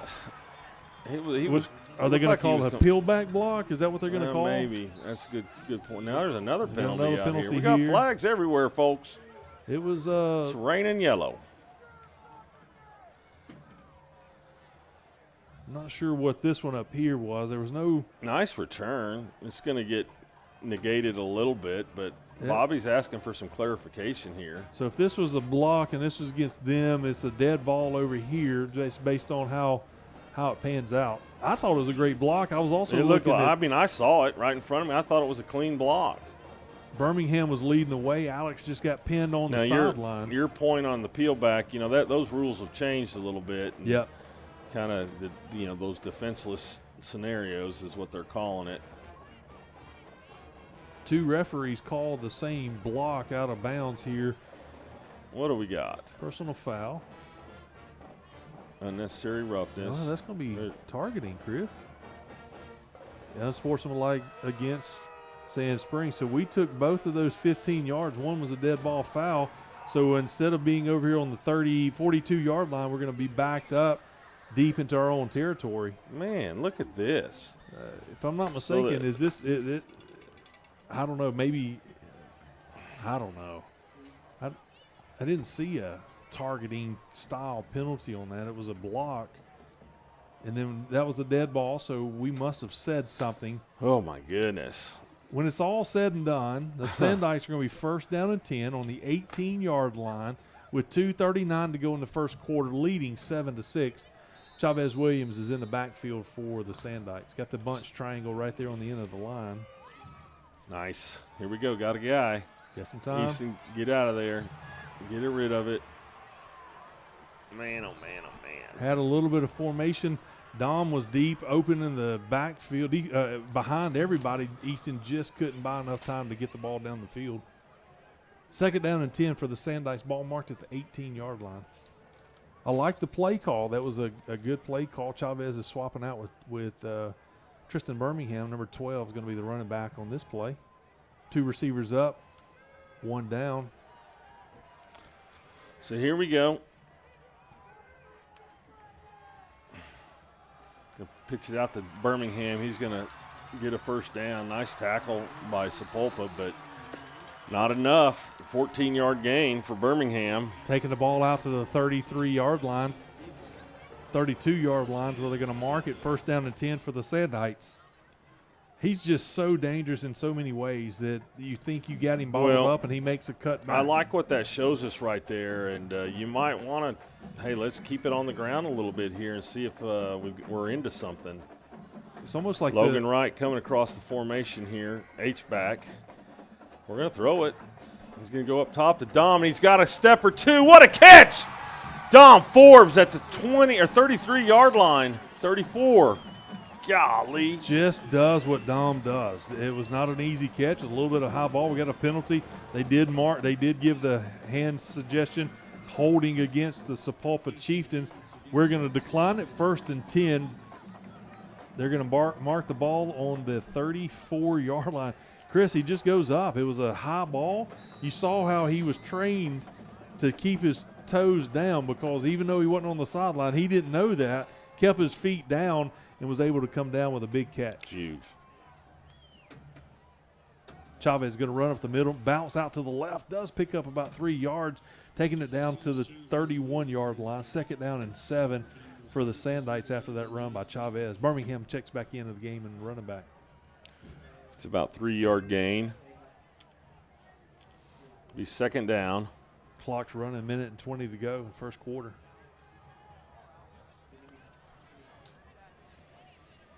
Two receivers up. Got a lot of cushion on the inside receiver on the top. KJ. Handoff. Nope. Fake. Right down the middle to Forbes to the 22 or 16, 17-yard. They're going to mark it on the, let's see, one's got it on the 16, one's got it on the 17. I think they're going to decide it's the 17-yard line. Chris, did you see how tight that window was? That was Easton? very, almost dangerous. But and he just goes in and makes the catch. Alex Dudley checks back in as a receiver. We've seen him. He's got some speed. He also can throw some blocks. He's down here with Dom. That's a dangerous duo at the bottom. Man, they're doing a little bit of all they want to do. I mean, I like the run game option. I like the pass game option. Logan spread out at the top. Here comes Dudley across the formation. We're going to hand it off underneath, and Birmingham, explosive play there, is going to get about 5-yard gain. 30 seconds to go. The clock's running in the first quarter. I like that because you saw what that play just did. Alex Dudley went on motion, and he was open in the flat on the top side of the formation. I like that, and then that opens up the middle, and the linebackers are kind of cheating toward the receivers. leaving a 5-yard gain. And I know Coach Klink could take 5 yards every About time. 10 seconds here on the play clock, or on the quarter clock. 4 seconds, 3 seconds. Probably going to let it run down and move to the second quarter. Indeed, at the end of the first quarter, what an exciting one it is here from Memorial Stadium. Sandites took the lead 7-6. We'll be back. This broadcast break brought to you by our friends at Amped Up Energy and Protein. We'll be back in just a moment.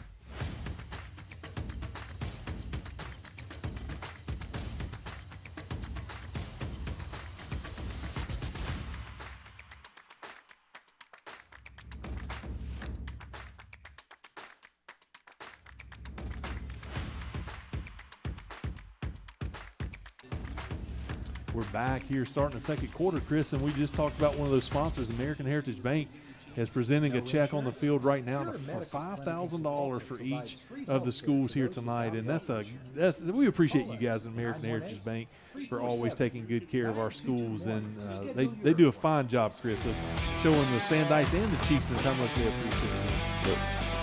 Pretty nice. Chris, after the first quarter, we know that was an exciting one, filled with just about everything. We saw a big play from Sapulpa. We saw some running plays and passing plays from the Sandites.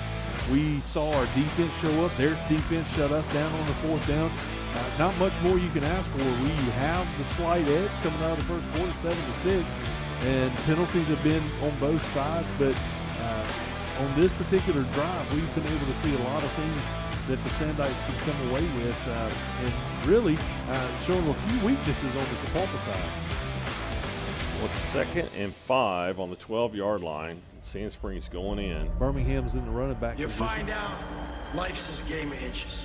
Got a bunch of So is formation. football. Wheel Going up route. top. They're in every Did break he of come the down with it? game, Nope. every Nope, he minute, dropped it. every second. Had our We own version of the fight wheel for that right edge. Yeah, we route, did. Chris. Birmingham Because comes we out of the know backfield, when we goes up add to try to up make the all those acrobatic inches, catch. Did not. that's come gonna down make with the it. So difference third down and between 5. winning and Alex Dudley losing. checking in for KJ Worthington as a receiver on this play. 3rd and 5, like the call. Just never know what's coming up. Look Look at up top.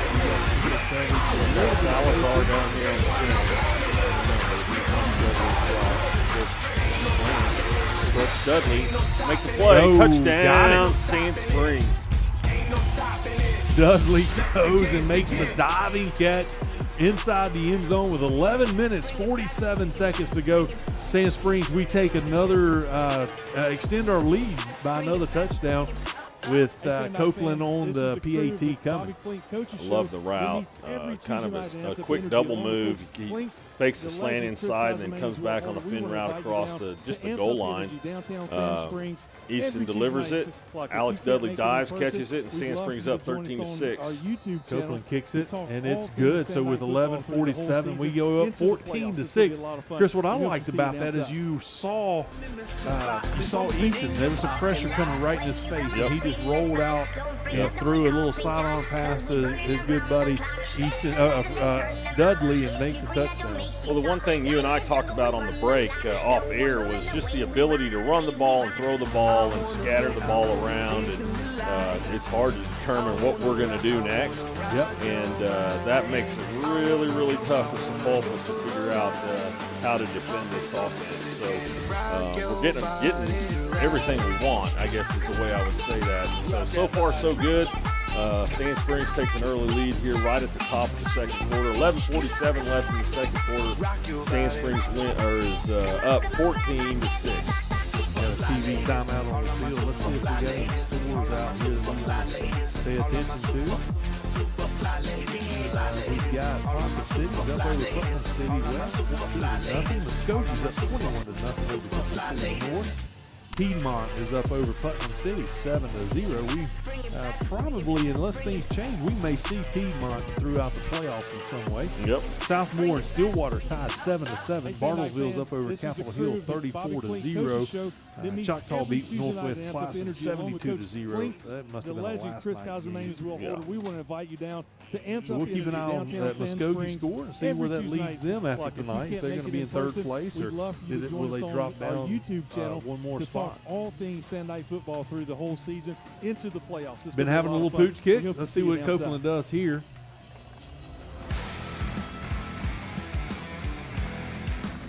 Somebody.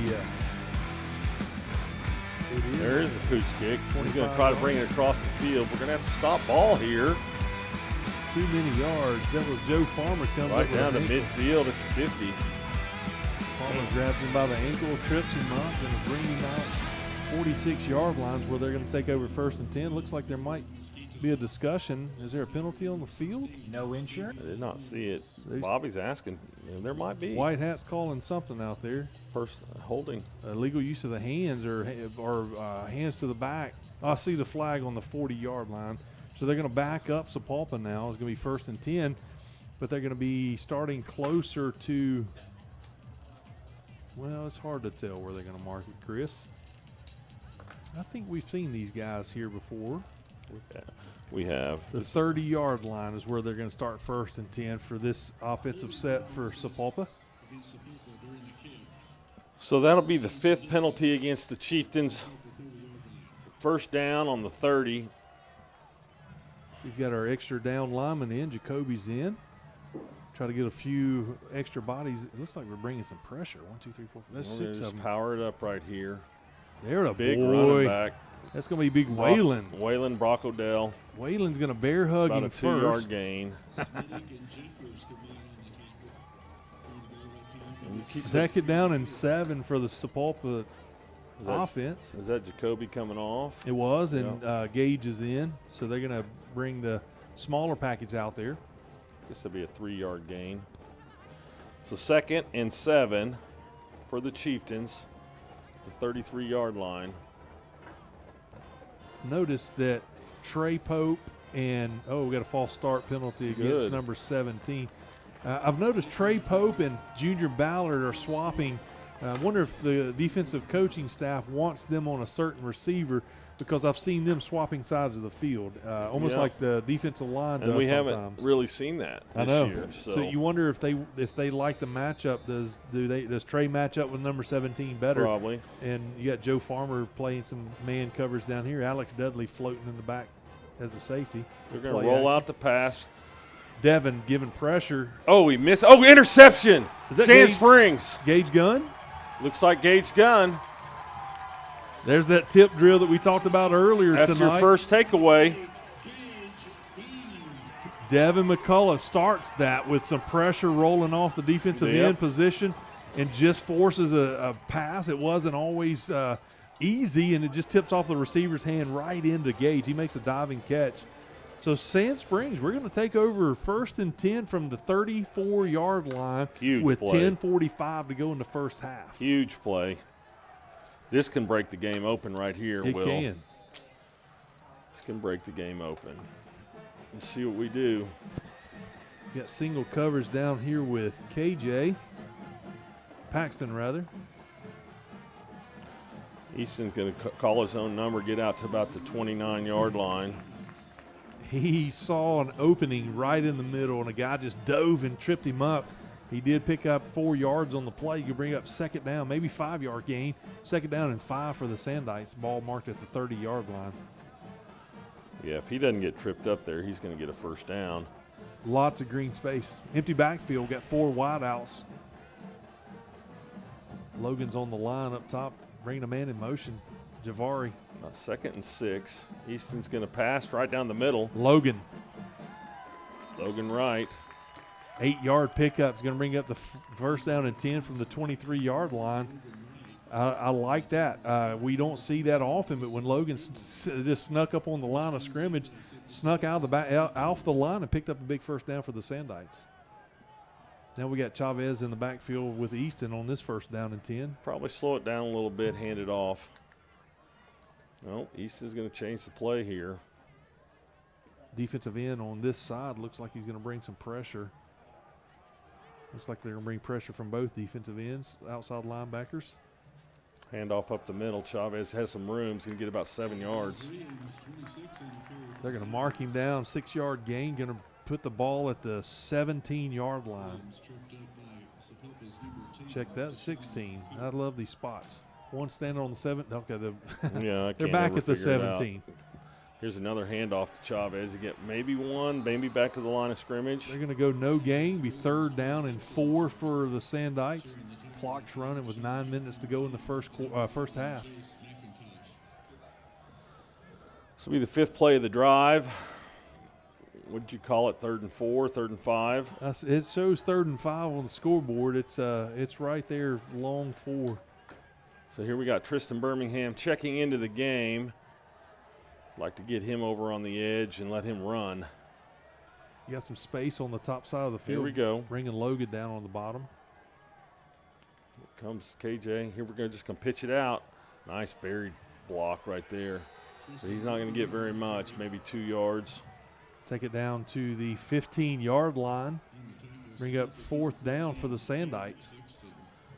Is he going to roll the dice again? Maybe.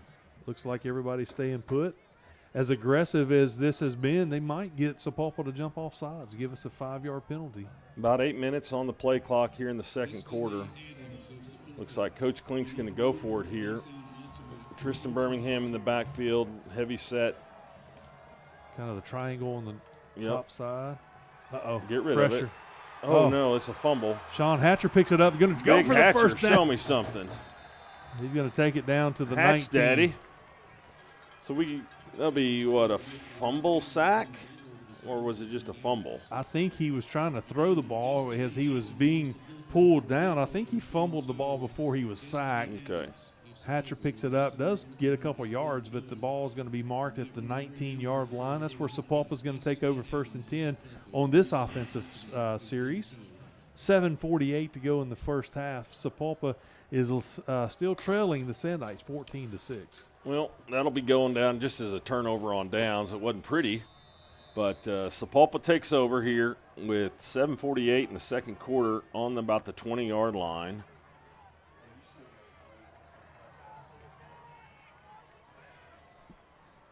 Going to run the ball. Oh, holding right there. A little bit of holding, but no call, no flag. Agent Zero tackles him from behind. Coach Avey's asking for the holding call, but he's not going to get it, and they're going to get about an 8-yard gain, 9-yard gain. 2nd down and 1 for the Sapulpa. Grady Harris was held heavily coming around the end, just couldn't get away from him. No, his jersey was stretched out pretty good, so that's one of their better running plays of the night for the Chieftains. They hand it off again up the middle. Same spot. Brock O'Dell comes over to make some of the tackle. Who's that on the inside? Waylon Jeffers is the other one. They're going to pick up a 1st down. 1st down and 10. They're going to mark him at the 32-yard line. Coach Klink is having a conversation with the referee on this side. Absolutely. I'm not sure they're seeing eye to eye. Gage Gunn's coming back in for Jacoby. 6:52 in the second quarter. Big Waylon Jeffers in the middle. Grady Harris down here on the end. It's like Sapulpa's going to try to. They're going to try to throw it here. Got to get a little pressure. Waylon's got some. Going There's down. a sack. Devin McCullough coming up with a part of that sack. Boy, Devin. Is that Grady? Boy, Devin. Looks like Grady Harris was in on that as well. Yep, there's number 5. So they do lose quite a few yards. Going to back them up to the 26-yard line, where they're going to do 2nd down and 15 yards.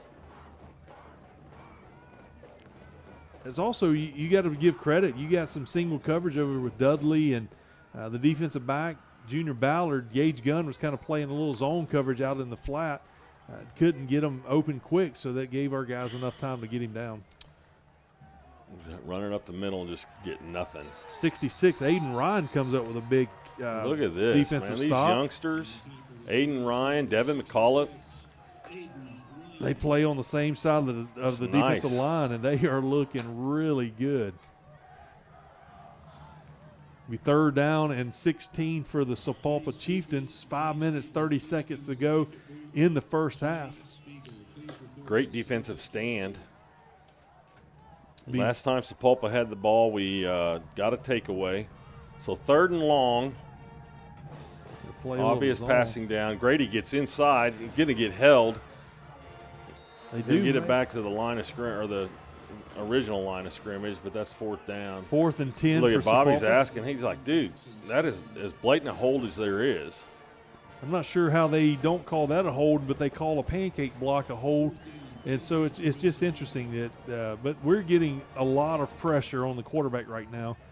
So that they did come up with a catch well short. Going to force a punt. Number 7 for Sapulpa is going to punt to Alex Dudley, who is standing on the 35-yard line.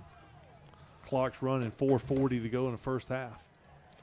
Well, we did see a snap that went over the place kicker's head, but pretty good snap here.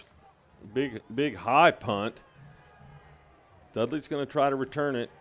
He's going to bring it up the middle, get stopped right there at about the 42-yard line. 1st and 10 for the Sandites, marked on our own 42. Just to give you a heads up, at halftime, that's TV timeout. Halftime, we're going to honor the Gold Pride Band as the seniors are going to be honored with that. So we'll have somebody showing that here at halftime as well. Chris, we got a little bit of time. We can come up. Let's take a minute to talk about a few of our sponsors that we love having. Our sponsors, Amped Up Energy and Protein. We've talked about them.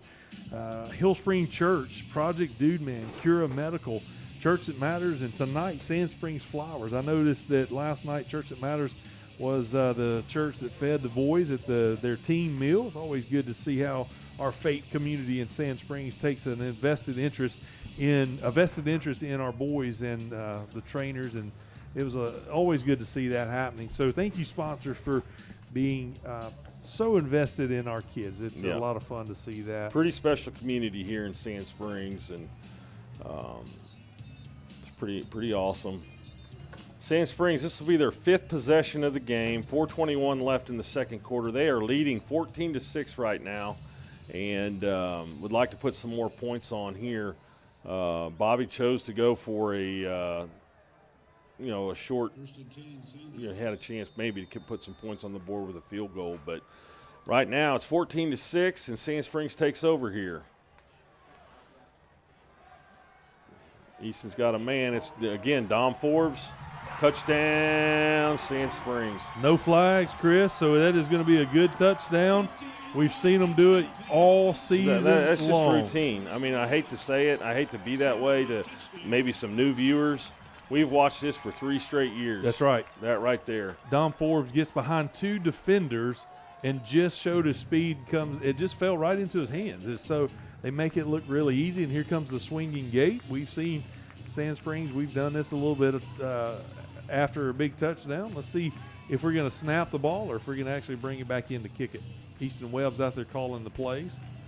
So that's a 58-yard touchdown reception for Dom Forbes. Going for 2. Nope, Business as usual. He's moving the block up to the 10-yard line. That right there might break this game open, Will. Yes.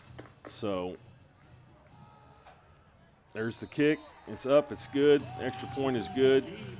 Copeland has been automatic. I bet only 1 or 2 misses on the year when it comes to extra points. So he is steady as a kicker as we've ever seen for the Sandites. He's doing a great job of doing the kicking duty. So 4:13 to go, Chris. We've got 21-6 lead. Here's what we need to think about is with 4:13 to go. Use them up. I know what you're getting ready to say. You've got to force it to where they don't want to continue, and they get the second half kickoff. Sapulpa does. So if we can just continue to hold them, cause them to give the ball up, let us put another. You're 21-6 at 4:13 mark in the second quarter. I'm saying use your timeouts here. Absolutely. Try to get the ball back. We have 2 left, and so I would do it. Yep. Absolutely do it. Copeland's going to kick it off from the middle of the field. We've seen the short kicks. hadn't covered as well tonight. No, we on some of haven't. these. You know, that's one thing we need to kind of address and get a little cleaner is this kickoff coverage. So, I mean, you've got the personnel on the field to really be a stopper on this run. We just got to get in position to do it, make the tackle. so here comes Copeland. Small, short kick after about the 35. Oh. What a hit. That is what you want right there. That's That number right, that's 22, Corbury, isn't it? Yep. He comes up and decides to make that stop, only for about a 2-yard return for Sapulpa. Going to mark the ball at the 35-yard line when it's all said and done. First down and 10 for Sapulpa with 4:09 to go in the first half. Saw a lot of pressure coming from the defensive line. It would be really good to see some of our linebackers now break through and get a little pressure in the backfield. Well, the pressure's on now, Sapulpa. Really got to push the ball down the field, probably throw the ball a little bit more than they want. I would agree.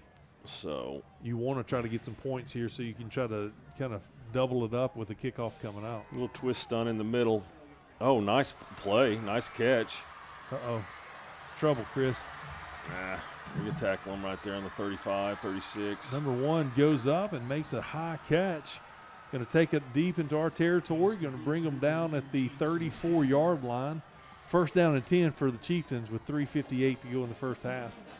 Had a little pressure right in his face. Waylon Jeffers was breathing down his It neck. looked like it was going to be deflected, but it wasn't.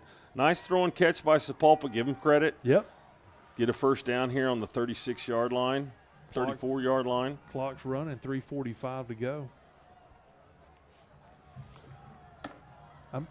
We're playing a little bit of interesting defense. We are backing out. Here's a run up the middle. Nowhere.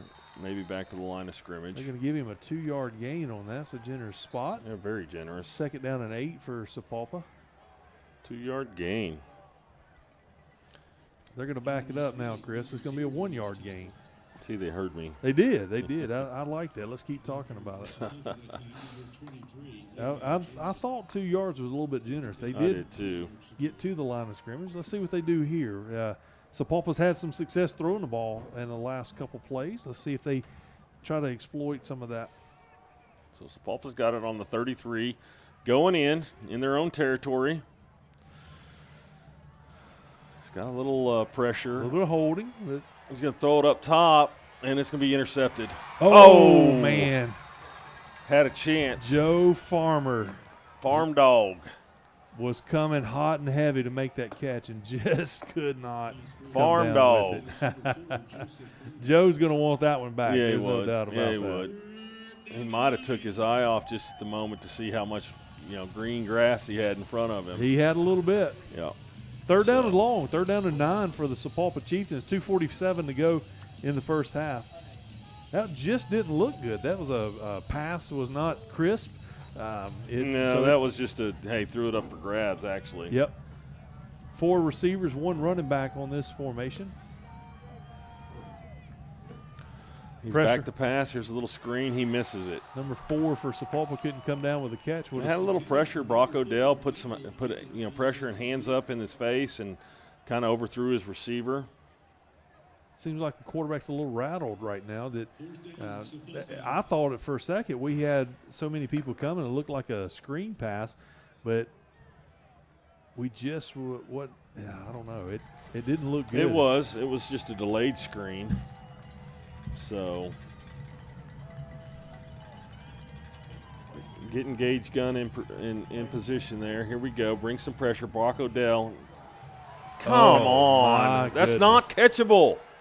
That was so far over the head, that could not be catchable. You can't let that flag go right there, dude.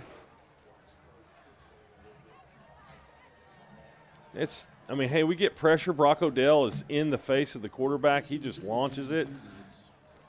That was a terrible call. I mean, I know I'm a little biased, but Chris, if it's so far uncatchable, there's no way you can throw that flag. No, but they do. 15-yard penalty, first down for Sapulpa.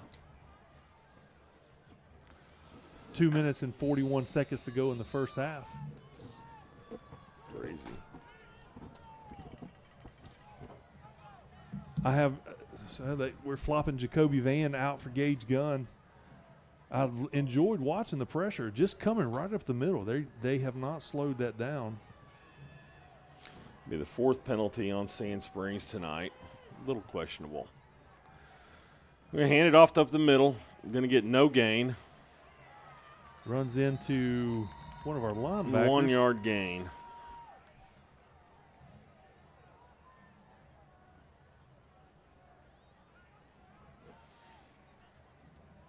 Second and 8, second and 9. On the 19. Wow, that was yep. So it is going to be inside the red zone on the I guess it's on about the 16. 17 right now. Second down and 9, but man. 2-minute warning. That's right. The handoff up the middle. Get a few yards. Brock Odell leads the tackle Looks right like there. a 2-yard gain. Going to mark it at the 15-yard that's line. Wayland. It's funny how 7 or a 3 and an 8. Got a 15-yard penalty against Sapulpa. Aiden Ryan was just standing there. One of the offensive linemen decided to give him a little love tap, and the referees didn't like it. It's going to back him up 15 yards. Minute 47 seconds. We got to keep our composure, not get. What trapped was the in. penalty? It was it's going to be an unsportsmanlike. He pushed Gotcha. Aiden Ryan.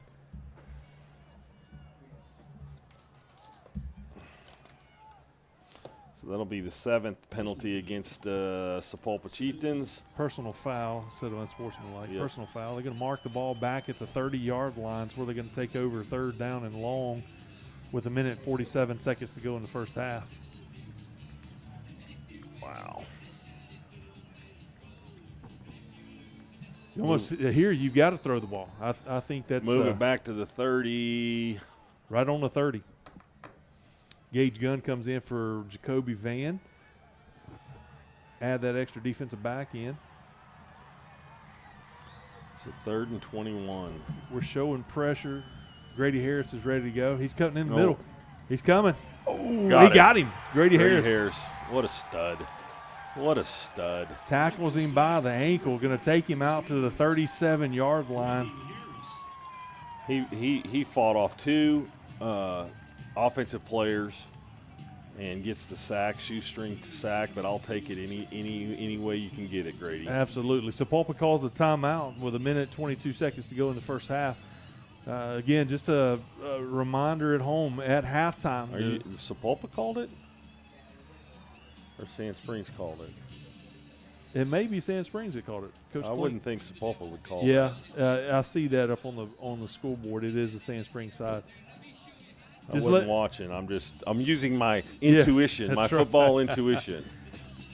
At halftime, don't forget, Gold Pride Band's going to play a little bit, and we're going to see their senior members honored at halftime. So don't go away. Stick around for that coming up in just a minute and 22 seconds. I would imagine the dance team and the cheer team is going to perform, but we do know the band's going to play some and honor their seniors. Man. This is a really interesting call, 4th and forever. Empty backfield, 5 receivers for the Chieftains. I don't know what they're doing. It could be a little pooch kick by the quarterback. Nope, they're going to go for it. Pressure. And another sack. Pressure, big time. Stupid call. Sorry. Big time. Waylon Jeffers and Grady Harris mops up the duty for another Sandites sack. Big tackle for loss. I'm not so sure that's not going to continue to put them as no positive yards as if they keep that up. But Sandites take over after the sack. You pooch kicked that right there, dude. Yeah, sorry. I'm just telling you. Our defense have been playing very well. So we're going to take over on the 47-yard line with a minute 17 seconds to go and 1 timeout. And you see how fast that we can score. I would not be surprised if Coach Green and company doesn't try to go for take advantage of it. It's coming. Let's take it down the ready. field. It's coming. Dom's got a little safety help up top now. There it is. Uh-oh. Dadgummit. Overthrew the receiver. Now we got to play defense here. Stop ball. Dom's going over to make a tackle. Nice tackle. Going to take him down at the 42-yard line. That's definitely not what you want to have happen. No, you got there. Sapulpa just taunting Birmingham. that's beginning to get out of control whenever you're just standing there just mocking and taunting. Birmingham just couldn't get away to get down the field. A little bit overthrown, and the safety just was in the right place. Were they trying to throw to Birmingham there? They were on that inside receiver. Yeah. He had a guy in front of him and a safety in behind him and couldn't get open far enough away to get the catch. But 1 minute and 4 seconds to go. Sapulpa takes over 1st and 10 from the 41-yard line on their side of the field. Our defense has played really well. Let's see if we continue to get pressure. It's almost like bloodhounds when you get a taste of it, you just go after it. And come on, big Waylon, right here. Show me something. Our defensive line's done really well at that. Here comes Aiden. Incomplete pass. Aiden and Grady Harris meet at the quarterback. Saw Aiden patting him on the back. I'm sure he just said, "Hey, nice try," or something sweet like that, Chris. I'm sure that's what he said. Oh, I love rivalry games, man. This so 21-6, 59 seconds left, right before half. 2nd and 10. Sand Springs forces Sapulpa off the field, but immediate interception turns the ball back over to them. Long handoff, long delayed handoff. Going to get about 4 yards, 5 yards. Agent Zero comes up and makes a big hit. 6 yards. Clock's running, 50 seconds. You think Sapulpa's just happy to go in with a 21-6 deficit. Should be about 3rd and 4. They're not calling. They got 2 timeouts. They're just deciding to let the clock run. 3rd down, big 3rd down. 32 seconds and ticking. 18 seconds on the play clock. Sapulpa back to pass.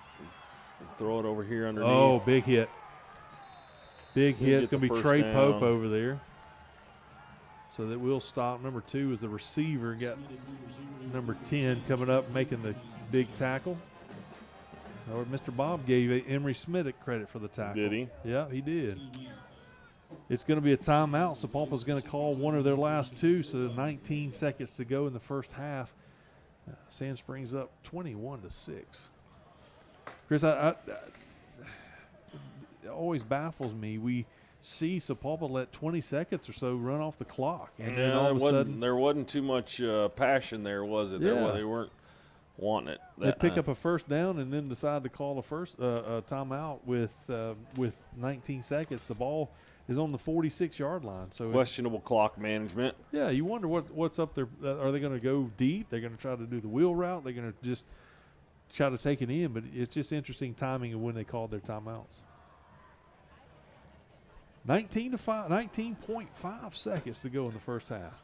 Sapulpa has a 1st and 10 here at the 46-yard line inside the Sand Springs territory. Like you said, Will, 19.5 seconds.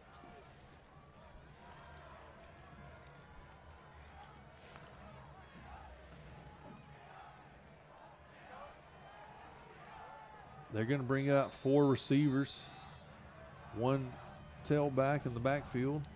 We bring in pressure. Nope, we back out. Throw it up top. Incomplete pass. Alex Dudley in the backfield enjoying that breakup. 13 seconds to go. 2nd down for Sapulpa. Nice job, Alex.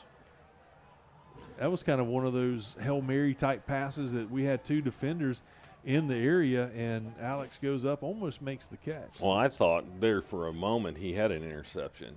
It's pretty reliable hands. Sapulpa receiver played defense yes, and pushed he did. him down. Yeah, he did. There's a lot of hands right there in that where that ball was. So expect more of the same with 13 seconds to go. Sapulpa's got 4 receivers out.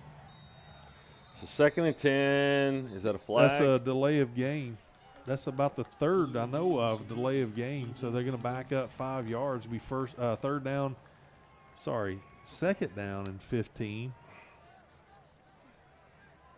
For the Chieftains, they're going to mark it back over on their side of the field on the 49-yard line. It'll be the 8th penalty against Sapulpa. That's almost uncalled for with the delay of game. You got to get it in and get no replaced. No doubt. 12 seconds left on the clock. Oh, gosh. Stop ball. 3 seconds left. Number 2 catches it for Sapulpa, going to put him out of bounds at the 34-yard line, 33-yard line. They're going to call their final timeout, Sapulpa is, with 3 seconds to go.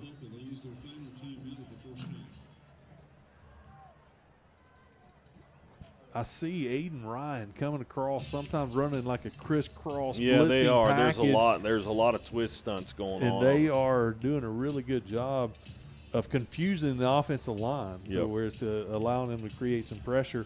Rushing the quarterback, he's not able to just sit back there and pick out the defense. Right. It'd be interesting if we tally some of the stats with all the tackle for losses. Their rushing attack is just about nothing when you add the sacks and the tackle for losses. Our defensive line and linebackers are ensuring that. But we held really the scoring drive for Sapulpa thus far was kind of helped by a big play. Other than that, we've just really hadn't had much trouble with what they've thrown at us. Give up a few yards, but we never give up the big one. And we're going to play a little prevent right here. Almost all of our defenders are back 10 or 15 yards and more, just trying to keep the ball in front of them with 3 seconds to go. Let's see what these 4 men up front do. And here comes Grady Harris. Sack. Oh, no. Big Waylon Jeffers. Ball's on the ground. Aiden Ryan comes up with a fumble recovery. What are they going to call here? Takeaway? Sack?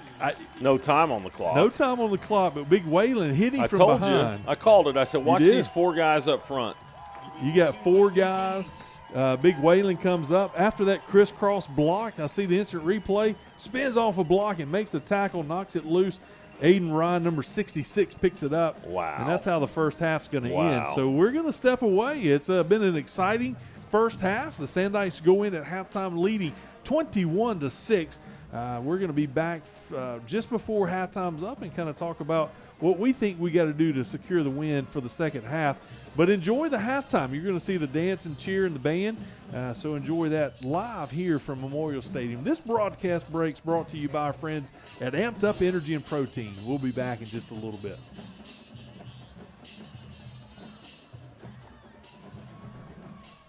No insurance? Cure Medical Clinic in Sapulpa provides free health care to those without health insurance. Call us at 918-347-9221 to schedule your appointment.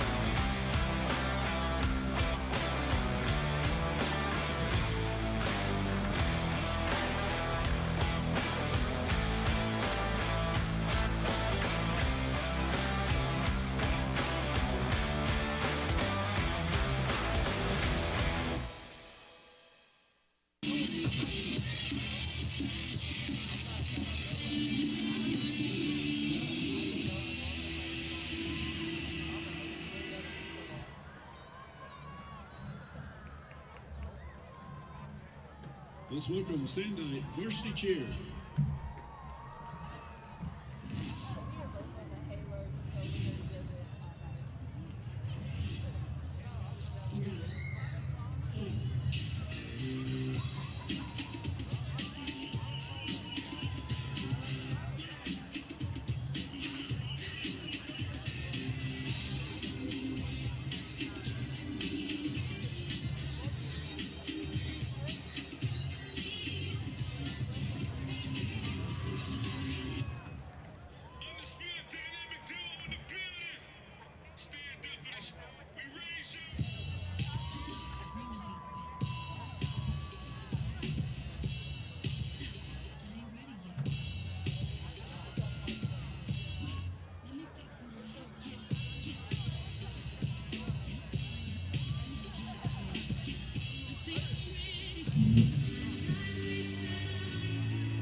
Sandite varsity cheer.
Sandite varsity dance.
The varsity dance team. And now let's welcome your award-winning Gold Pride Marching Band. The Gold Pride this evening is modifying their halftime performance of Conspiracy Theory. The drum majors are Luke Sellers and Terrence Wright.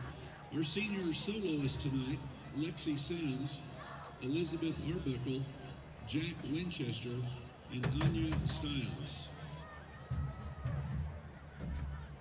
The Gold Pride Band, sponsored tonight, EMC Electrical Mechanical Corporation.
It's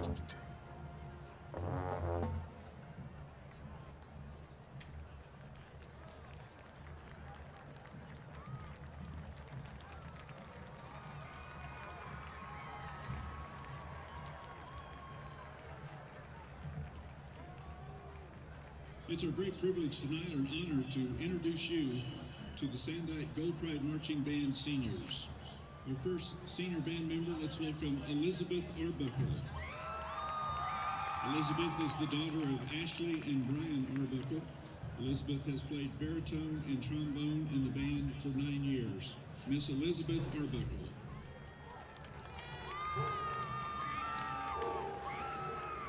Our next Gold Pride Marching Band Senior, let's welcome Sawyer Boyer.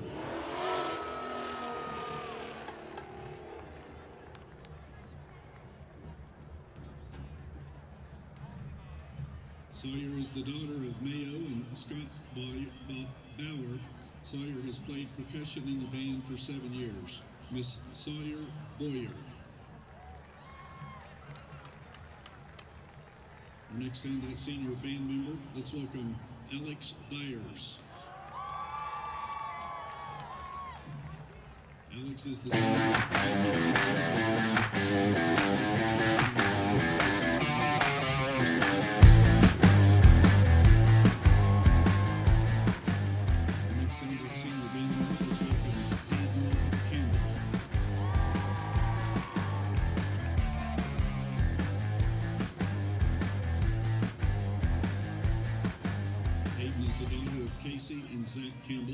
Hayden has played percussion in the band for 7 years. Miss Hayden Campbell.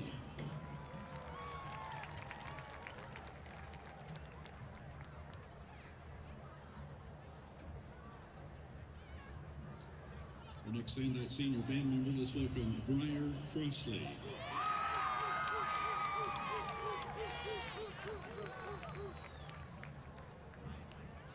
Briar is the son of Rex Crossley and Amy and Chris Staten. Briar has played sousaphone, baritone, and trombone in the band for 7 years. Mr. Briar Crossley.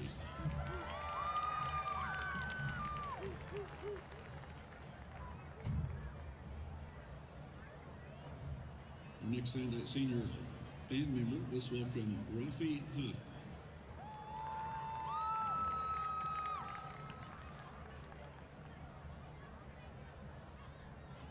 Hunter Garrison, wait, you're next. Rafi is the son of Erica and Nick Huff. Rafi has played trumpet in the band for 6 years. Mr. Rafi Huff.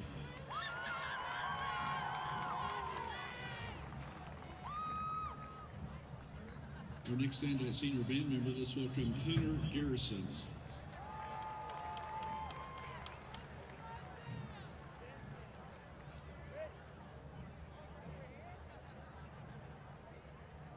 Hunter is the son of Amy and Brian Garrison. Hunter has played flute in the band for 7 years. Mr. Hunter Garrison.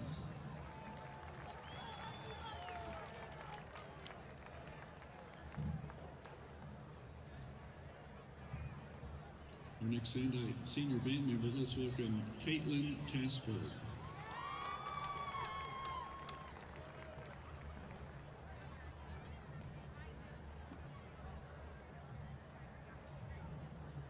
Caitlin is the daughter of Dathan Casper, Holly Carper, and Sarah Castillo.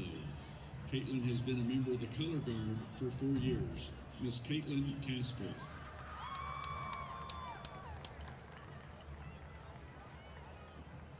Our next Sandite Senior band member, let's welcome Caleb Langston.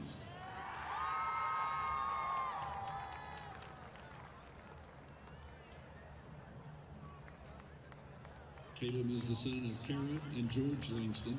Caleb has played trumpet in the band for 7 years. Mr. Caleb Langston.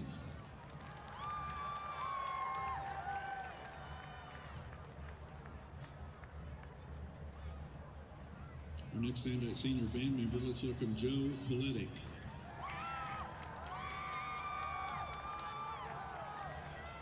Joe Politic is the son of Misty and Dan Politic. Joe has played trumpet in the band for 7 years. Mr. Joe Politic. Our next Sandite senior band member, let's welcome Ashley Prince.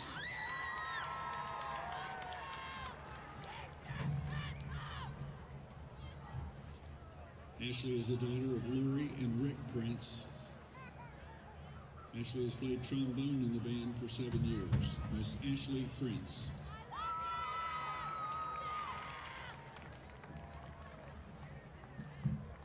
Our next Sandite senior band member, let's welcome Lexi Sims.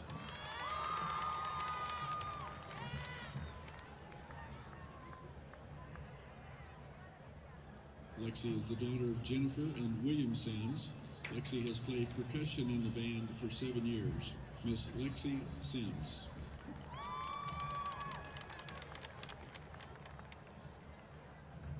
Our next Sandite senior band member, let's welcome Anya Stiles.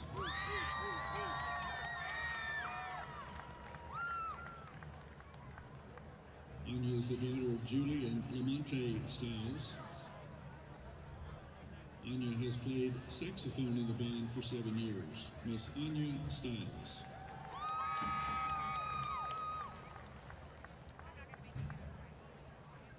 Our next Sandite senior band member, let's welcome Jamie Walter.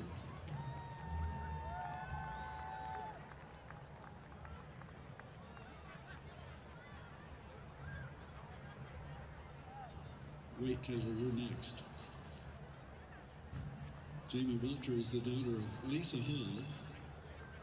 Jamie has played clarinet in the band for 7 years. Miss Jamie Walter.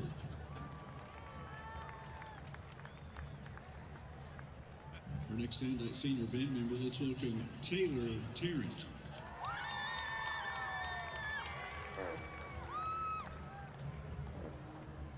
Taylor is the daughter of Erica and Matthew Tarrant. Taylor has played saxophone in the band for 7 years. Miss Taylor Tarrant.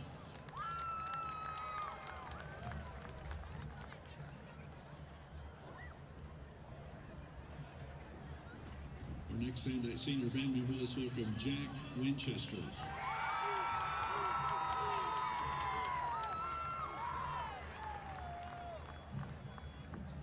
Jack is the son of Leslie and Micah Winchester. Jack has played trumpet in the band for 7 years. Mr. Jack Winchester.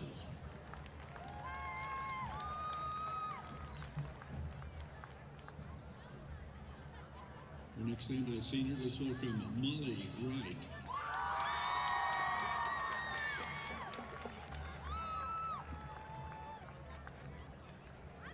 Molly is the daughter of Sarah and Kyle Wright.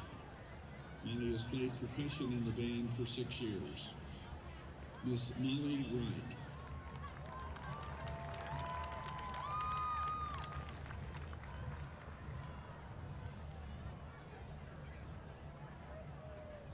Our final Sandite senior band member, join me in welcoming Taryn Wright.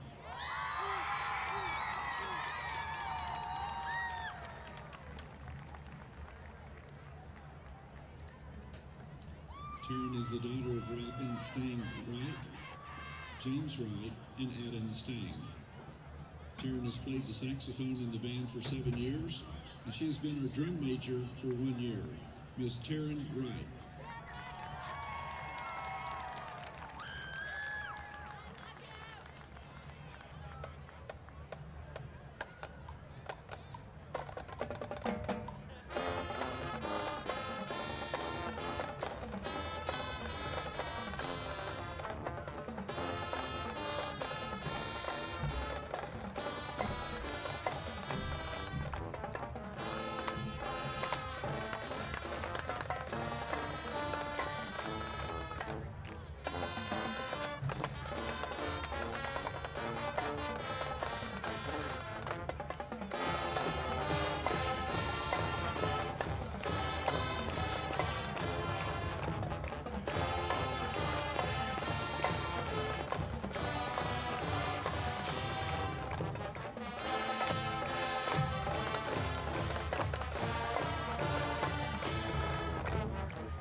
On behalf of the City of Sand Springs Public Schools, and the Sandite Music Department, we'd like to thank these seniors and their family that have supported them.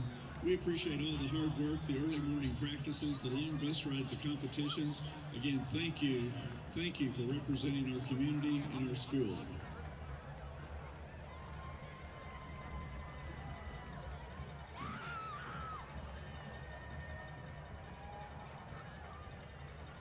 We need to move a gray Chevy Cruze, Oklahoma license QXT270.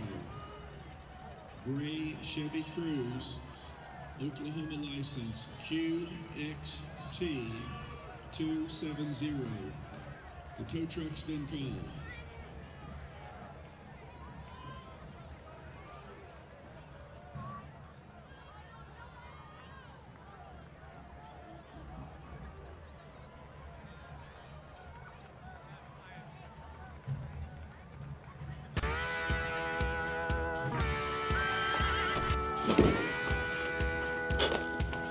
Tired of life kicking you in the teeth? Come join us this Sunday at Church That Matters at 9 a.m. or 10:45 a.m. Project Dude Man is a men's riding club with a mission to have fun, build friendships, and to free all cyclists from the stigma associated with men's mental fitness and well-being.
All right, Sandite fans, here we are at the end of this halftime.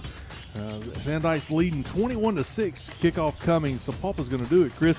Exciting first half. We've had lots of things. I think there was one stat you needed to correct. Is that right? Correct.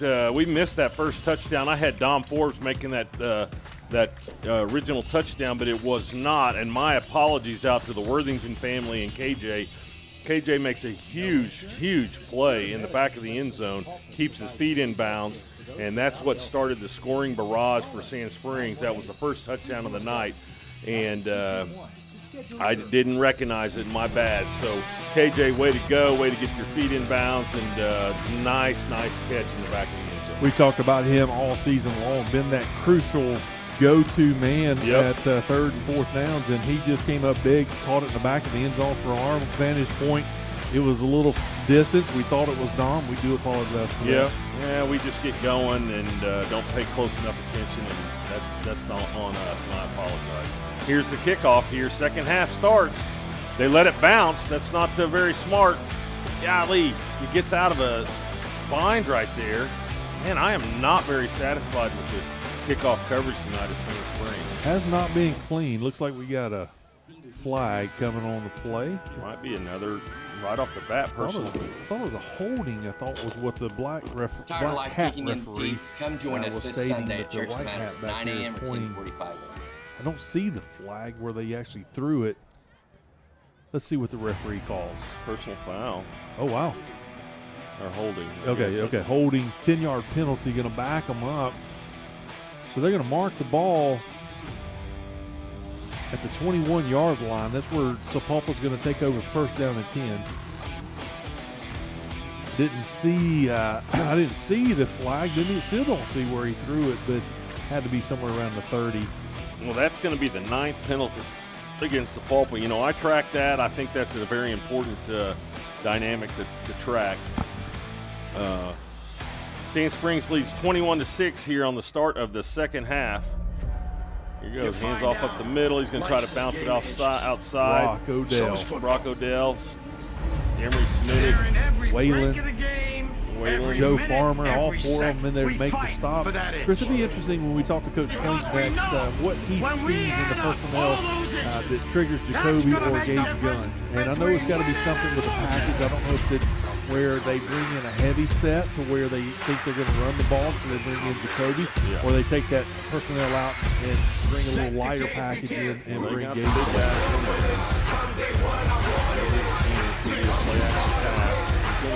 Bottled up and gets out of it.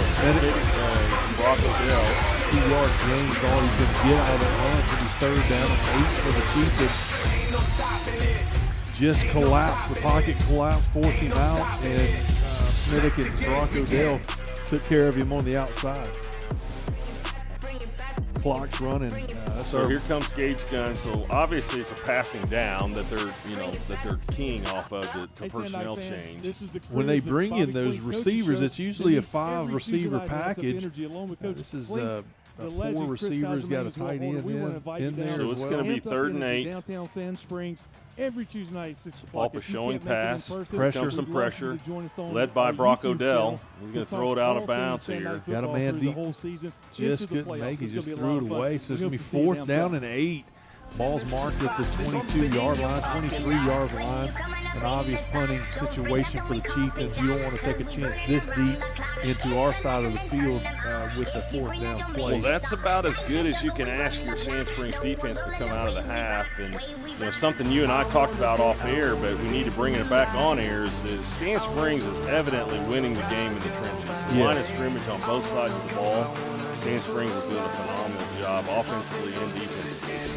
So Sand Springs has 6 sacks in the first half, a couple by Grady Harris and one by every one of them. Here comes Dudley, puts the ball on the turf, but maybe that's to his benefit. Going to take it over. Causes the timing to get off a little bit. He's going to bring it back to the Sand Springs 38-yard line. We're first down and 10, going to be marked at 10:15 to go in the 3rd quarter. I agree with you, Chris. When it comes to the trenches, you see there's just enough variation on the defensive line that you saw that last play on their offensive side of the ball whenever we got a sack when it was 4th down and forever for them. Yeah. 4 men rushing and beat 5 guys, and they're doing something up front that confuses them. So Sand Springs takes the ball over on the 38-yard line. They're going to hand it off up the middle here. Chavez gets about 7 yards on the gain. God, a little late hit there. Kind of spear in the pile. Led with his helmet. 2nd down and 7 for the Sandites. It's obvious that we can run the ball a little bit, and it may be a good chance to do that and just eat some clock up on this opening drive. Well, I think definitely if you get up another touchdown, you just need to run the ball the rest of the game. And maybe that's our mindset. We're going to get another score and then start doing that. They just read it perfectly. Kind of a run blitz right there. Going to lose about 4 yards on the play. Be 3rd down and 8 for the Sandites. Going to back the ball out to the 36-yard line. This will be 3rd and long, 3rd and 7. Birmingham's coming in as the running back. This is one of those opportunities you pitch it out to them and let them go, but I bet it's a passing down for Easton Webb. You got 3 speedsters at the bottom. Plenty of space right there. We're going to just swing it out to Birmingham. He's got a lot of room. He's going to get a first down and a little bit more. Gets it out to the 25-yard line for a Sand Springs first down. You know what's beautiful about that play is KJ Worthington was down as a receiver. As soon as that ball was running to the end, he turned into a blocker and set a wall up, and Birmingham ran right behind him. Well, we've talked about it all season. These guys are great on the perimeter blocking. Great with their hands on catching. It's just pretty dynamic set of receivers here. So keep an eye on Paxton Salazar at the top of the formation. He's going to have one-on-one coverage out there.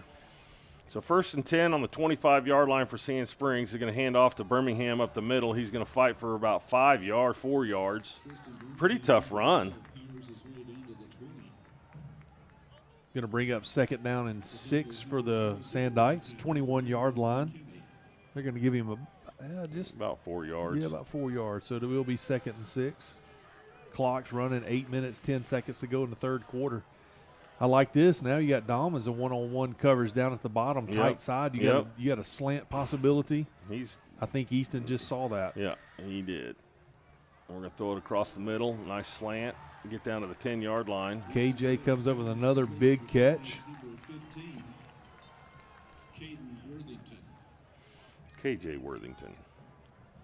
So be first down and goal from the 10-yard line for the Sandites. Going to look to the sideline. You still got single coverage on Dom. You may even see a fade route to the back of the end zone. We're going to pitch it to Birmingham right here or hand it off up the middle. Got some space. Got 4-yard line. 2nd down and goal from the 4-yard line for the Sandites. 7:20 to go. Sorry to cut you off, Will. No, you're good. I just think it's time to run the ball again right here. Dadgummit. If he can make that first guy miss, he's going to lose a yard. Here comes play action. You're right. I'll go with you there. Chavez is coming in for a little beefier running back. It's 3rd down and goal, backed up to the 6-yard line. Really need a touchdown here. Clock's running, 6:50 to go in the 3rd. What are we going to show? Got 3 receivers. Got Logan Wright up on the line. Let's keep an eye on him. We've seen him sneak out for a pass. KJ coming in motion. Use the clock. Oh, Easton Webb calls his own number. And fights off a first tackler. Oh, man, that's got to be a flag. There we go. First down, or half the distance to the goal. Automatic first down with the late hit. That's brutal.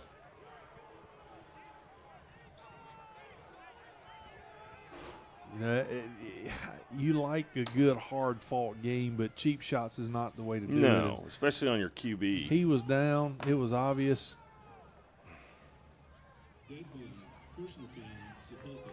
So it is going to be – they're going to say it did not – so it's not a automatic first down. So we're going to go 4th down, but it's going to be half the distance, which is going to put it at the 5-yard line. Oh, you still maintain – well, you're right. I was going to say we're going to go 4th down here. Man, what do you do? It was a who we got? We got is it Birmingham? Yeah, it is Birmingham. You want to kind of play off that. Dom Forbes is one-on-one. Run the slant with a play action. Maybe. There it is. Fade. He's got him. He's going up. Touchdown. He's in. Got a penalty. And it's in. The side judge that threw the penalty is going to be interference. The back judge is the one that gave the touchdown. So unless it's some kind of crazy offensive pass interference, it's going to be a touchdown with Dom Forbes, Easton Webb connection. That right there breaks this game open where, you control the ball, control the clock now. 6-minute mark. Touchdown is good. Absolutely. Got holding against the Chieftains. It's going to be enforced on the kickoff, so it's going to be 27-6 with 6 minutes, 1 second to go. We got the swing and gate formation. Let's see what we do here. Got triple receivers at the bottom. We're going to pick up the block, move it in to kick the extra point. Tanner Copeland is going to tee it up. Easton Webb's going to hold the ball.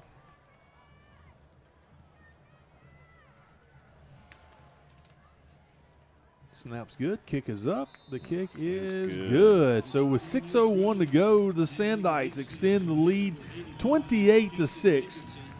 Kickoff coming up. Chris, when you look at that play right there, you saw single coverage. Yep. You saw that they respect the slant enough that when he made the inside move, that it kind of froze the defender and allowed him just to get enough room in the back of the end zone to make the touchdown. Yep, exactly. So I'm looking through my notes here. I think that's the second Dom Ford touchdown of the night.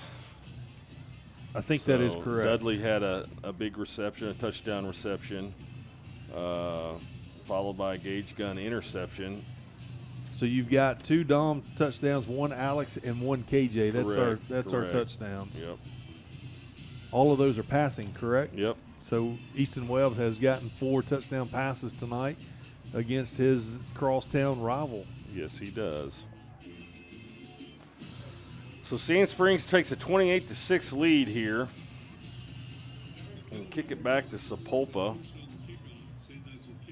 We are going to kick it off with a 10-yard penalty from the 50-yard line. We've seen the Sandites do it before when we have a penalty on the kickoff that we've tried an onside kick. Let's see if Coach Klink decides to try to do that again. Really, your defense is playing well, so why not try it? Well, I was going to compliment them. You come out after half and you force a punt. Here we go. Here's that onside. There it is. Let it go 10. Let it go 10. Oh, we got touched. Oh, we got it. It got touched, so it's a Sandite ball. Springs got it. Sapulpa came up to try to make the deal, and they touched the ball. So number 21 is asking what's going on, but it's a live ball. Once you touch it, Sand Springs gets it, starts over. First down and 10 from the 43-yard line. Great job. I'm just going to go ahead and say what I'm about to say, Chris. What are you going to say? I'm waiting. Go deep. Put this one away right here, right now. Yeah. Get some touchdown. So Sand Springs gets the onside kick after Sapulpa inadvertently touches the ball. It doesn't go 10 yards, but they reach out and touch it. And this might be a coffin drive here, driving that nail in the coffin. Oh, man. Birmingham, man, he fights for 3-4 yards here, 3 yards. I like his effort, though. He has had some we showed him at Muskogee running the ball really well, and so he is a great running back, but it seems like every time that he's in the game tonight, they are bringing some extra pressure. He hadn't gotten loose as he has in the past. I wonder if that's just an automatic run blitz, dynamic where when number 12's in, we're just bringing it. You would think so. Everybody's coming. You got single coverage at the bottom. The safeties are covering the top. Right there, slant. Paxton, Salazar down. Gets first down. Takes it out to the 28-yard line, 1st and 10 for the Sandites. You just can't give somebody like Paxton Salazar that much room or he's going to make you pay. He did right there, marked on the 28-yard line. Clock's running with 5 minutes to go in the third quarter. Sand Springs definitely in control at this point in the game. 5 minutes on the third quarter clock. Easton Webb directing this offense. He brings KJ across, going to hand it off up the middle to Birmingham, and he's going to get 6 or 7. Just reaching the ball out, trying to get a few extra. Spot there. Thought he got a couple more yards than that. You're going to mark him on the 19-yard line where second down and 7 is going to be for the Sandites.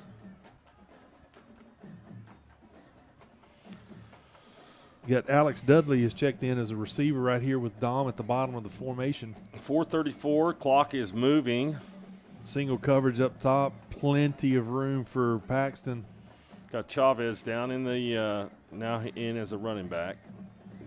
Easton's going to put him straight behind him. You can hand off to him up the middle. Nope. Alex Dudley around the other side. Get the corner. He does. Really good.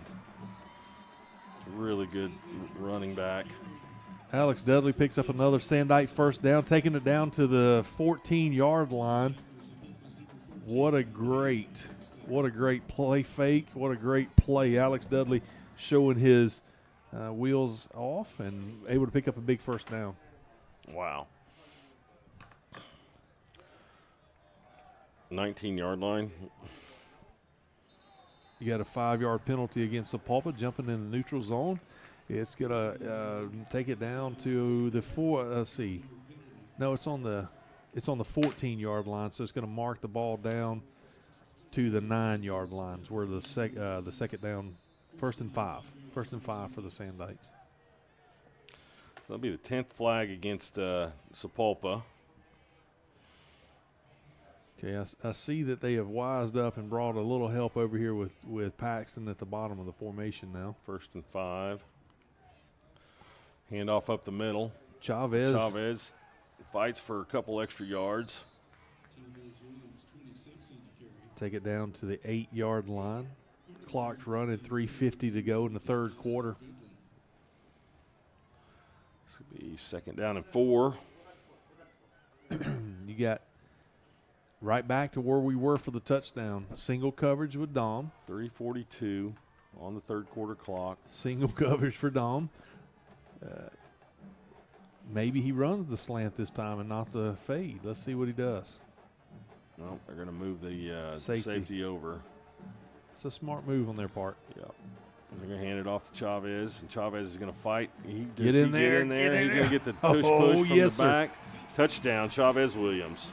Who is that? I'm going to look for that number for the tush push Big Mike. assist. Big 64 coming up with a big old opportunity to get Chavez in there. Cooper Guardo comes in and has an assist on the touchdown.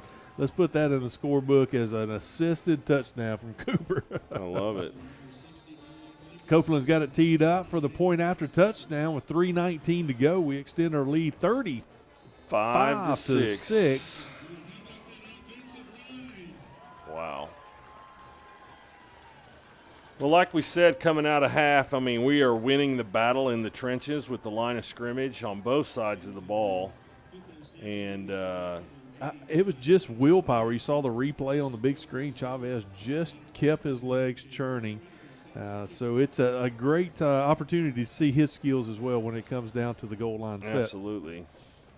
Chris, it's a TV timeout. We're going to step away for just a moment, too, live here from Memorial Stadium. This broadcast break brought to you by our friends at Amped Up Energy and Protein. We'll be right back.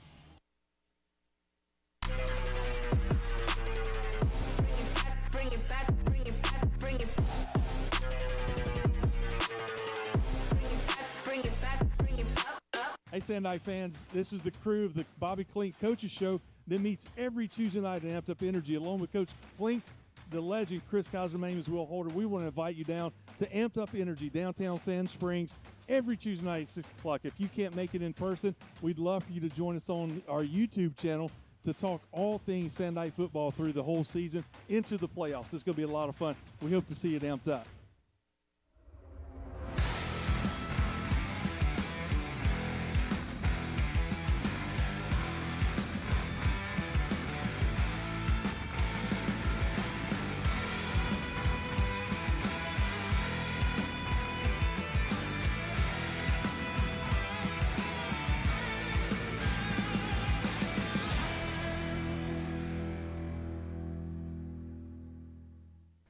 All right, Sandite Nation, here we are kicking off after a rushing touchdown by Chavez Williams, assisted by Cooper Guardo. 3:19 to go in the third quarter. Sandites up 35-6 against the Sapulpa Chieftains. Well, we onsided it last time, got the onside, and drove it in for a touchdown. Here's a pooch kick to about the 25-yard line. Cover right here. Good job. Good hit. Some of the best coverage of the night for Sand Springs kickoff coverage.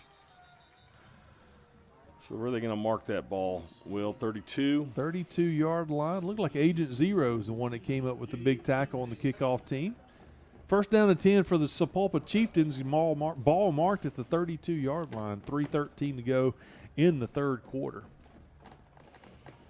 when you look at this defensive line, you're just excited to see what's next because they really have controlled a lot of this ball game and gave up the early touchdown, but have settled down and played some really good defense. Yeah, they have. Really impressive. Here's just a stretch play. Brock Odell slams him down to the turf after a 1 yard gain. 2nd down and 9. They're going to give him 2 yards on that. 2nd down and 8 for Sapulpa. So about the 31, or excuse me, the 34. Yeah. And you see Sapulpa tries to do a few different things. They haven't – those outside long handoffs just gives our guys a little bit of extra time to get there. Yep. So that hasn't worked very well. But they haven't committed to only passing yet either, so you think they still have a little faith that they can run the ball. Trying to run it up the middle. They get a few yards. It'll be 3rd down and 3 for Sapulpa. They're going to take it out to the 39-yard line. Yep. And just met right there with some resistance to keep them from gaining any more yards. Clock's running, 2:15 to go in the 3rd quarter. I just look at that as they are getting a few yards, but yet they're not easy by any means. No, they're not. And, as long as they keep running the ball, that clock is going to keep moving, and that's going to be detrimental to Sapulpa here. And then you come up with a 3rd down. Do you force them into a passing situation where we've got 5 defensive line? Oof. Almost got there. Almost Big got Aiden us was up. ready. Yep. But now we've got a passing deal. Let's get some pressure on Yep. Stretch play again out to the right.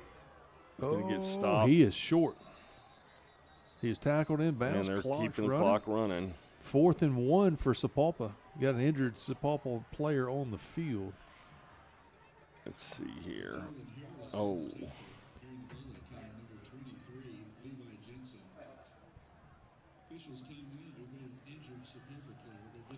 Chris, while we got a minute on the field, let's just take a look Yep. at let's do thank our sponsors again. We've got some great sponsors for Sandite football, Sandite Athletics, Amped Up Energy and Protein, Hillspring Church, Project Dude Man, Cura Medical, Church That Matters, and tonight we've got Sand Springs Flowers. We appreciate you guys pouring into our athletic program. We can't wait to continue those relationships. And, as we look at this, our friend Scott Emai provided these stats for us that we're currently only allowing 15.1 points per game. That's the fewest that we've allowed since 2015. And if you look at just the district part of our schedule, we're only allowing 5.8 points a game, Chris. Wow. And honestly, that's the fewest since 1977. Wow. And this defense right here is showing you exactly why those stats are where they're at, because they are playing lights out. Well, 4th and 1. They've got their jumbo package Jacoby in. Van's in the game. Yeah, he gets stalked at the line of scrimmage. Oh, they got a but little. They're going to fight for a first down. That is a hard run by the Sapulpa Chieftains. Man. He does a great job getting the first down, but was met right at the line of scrimmage. Probably, who was that, Brock? If somebody on that side must be Brock. But you look at that, number 18 for Sapulpa just got in and pushed it as well. So it's that was a hard-fought first down. But they do get it, 1st and 10 for Sapulpa. They've marked the ball at the 43-yard line. With 1 minute and 4 seconds to go, clock is running. Here we go. Going to hand it off again up the middle. Brock Odell does a great job. Smittick. That was beautifully played. You had Brock Odell that closed the around the end, closed it off, and Smittick came into the hole and just met him. Another tackle for loss for the Sandites, about a 1-yard loss. Going to be 2nd down and 11.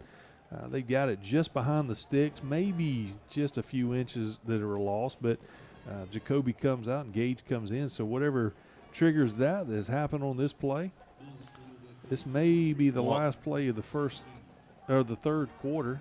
Devin McCullough was on that tackle as well. The defensive line's playing incredible tonight. Very, very well. 6 sacks. They're going to play action pass, going to throw a slant across the middle. Not a bad call. Weren't ready for it. Trey Pope was playing a little soft on his man over there. And so number 1 for Sapulpa comes up with a big first down catch for them. Going to take it over onto the Sandite side of the field. They're going to mark the ball at the 43-yard line. That is the end of the third quarter. The Sandites are up 35-6. We're going to be back to finish out this game. Fourth quarter is just around the corner. This broadcast break brought to you by our friends at Amped Up Energy and Protein. Don't go away. Project Dude Man is a men's riding club with a mission to have fun, build friendships, and to free all cyclists from the stigma associated with men's mental fitness and well-being.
Welcome back in, Sandite fans. Here we go, fourth quarter starting.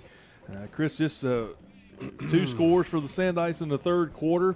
Shut them down, got an onside kick. So we are looking really good to start this fourth quarter. So it'll be Sapulpa 1st and 10 on the 43-yard line, the start of the fourth quarter. They're going to show pass, going to throw across the middle, incomplete. Just haven't looked comfortable overall as a passing unit for Sapulpa tonight. Not really a lot of pressure, but maybe in the back of the quarterback's mind, he knew that our guys are coming, so it just kind of rushed the pass. Couldn't connect with the receiver. Well, he's been hurried a few times. He got sacked 6 times in the first half. Probably he's a little bit nervous, like you said. This will be a 2nd and 10. When you hear footsteps in your mind, you do some crazy things. They kind call of it speed seeing it up. ghosts. That's right. Seeing ghosts. That's right. You're going to bring some pressure off the end right there. Oh, overran the play. Oh, gosh. Man, probably the best run of the night for Sapulpa Chieftains. 15-yard pickup down to the 29-yard line. Gage Gunn comes on a outside blitz. Overran the play just a bit. Freed him up in the middle and picked up a big 15-yard first down run. So this is going to be the 9th play of this drive. Sapulpa's kind of put the best drive of the game for them together right now. Clock's at 11:30 in the fourth quarter. At this point, the clock is our friend. Yeah, it is. They don't show much urgency. So we're going to throw that slant. We're going to miss a tackle. He might go score. Gage Gunn comes up and hits him, but does not bring him down. So he rolls off of the tackle of Gage Gunn, scores Sapulpa's 2nd touchdown of the night. With 11:15 to go in the ball game, they come up with their 2nd touchdown. So Sapulpa feels like they have a little hope, a little life there. 35-12 at this point. Missed tackle. They missed the extra point the first time. They're going to tee it up to try to kick it for the second time. Got a left-footed kicker for the Chieftains, number 37. High snap. He missed it.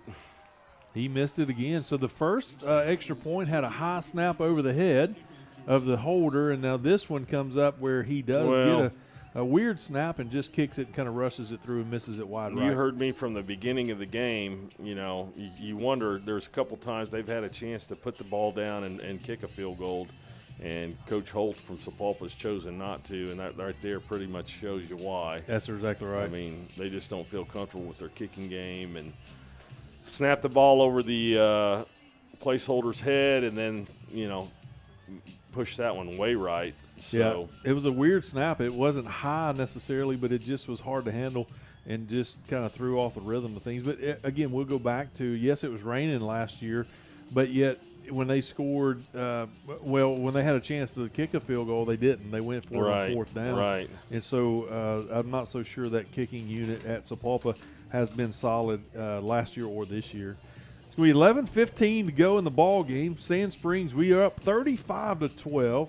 Sapulpa's about to kick the ball off. They're going to kick it from the middle of the field. We've got something that they're expecting an onside kick for the Sandites. Javari Hill's back deep for us, standing on his own 20-yard line. Let's see if our hands team is correct in thinking that they may kick it onside. Yeah, I bet they do. You know, this will be the third possession for Sand Springs, Will. Both times we've had the ball, we've went and scored. So there's a high pooch kick. It's probably going to hit the turf. You better get on it. What are we doing? He's going to get tackled right here at the 24-yard line.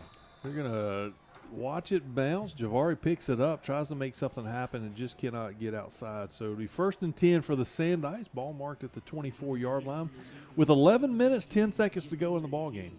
Third offensive possession of the second half. Is that correct, Chris? Yes, third possession. We had a rushing touchdown and a passing touchdown in the third quarter. Yep, the first rushing touchdown of the game was Chavez.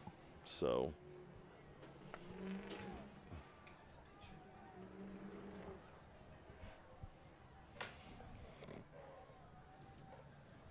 all right, 1st down and 10. We've got Tristan Birmingham in the backfield for the Sandites.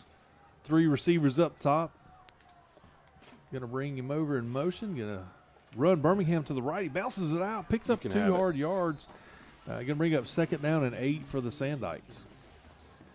Trying out the right side of the formation. Another tough run for Tristan Birmingham out of the backfield. Just can't get going as a running back tonight. I really think they may have paid a lot of attention to Muskogee and have somebody on Tristan as he tries to run the ball. Right. KJ and Paxton down below. You got Don Forbes up top. He's got a safety shading over to help. You hand it off to him again. He's going to cut it back, but they just bottle him up.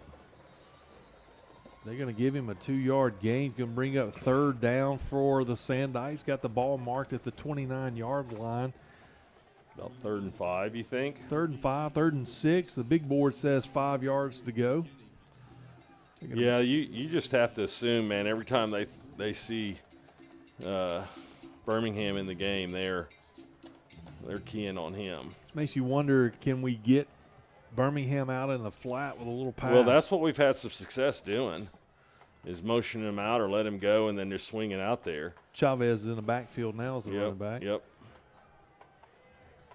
So 9:45, the clock is ticking. We're going to play action pass up the middle, and it's dangerous pass. It gets tipped. KJ was the intended receiver. Going to bring up 4th down. The first punt of the night for the Sandites. Number 81 is coming on. Punt. Number 81 has worked hard, took that position about 4 games ago, and is doing a really good job for the most part as the Sandite punter. Cooper in as an up back. We saw Cooper run the ball last week as a quarterback. We haven't seen us punt very much, and here's the first punt of the night.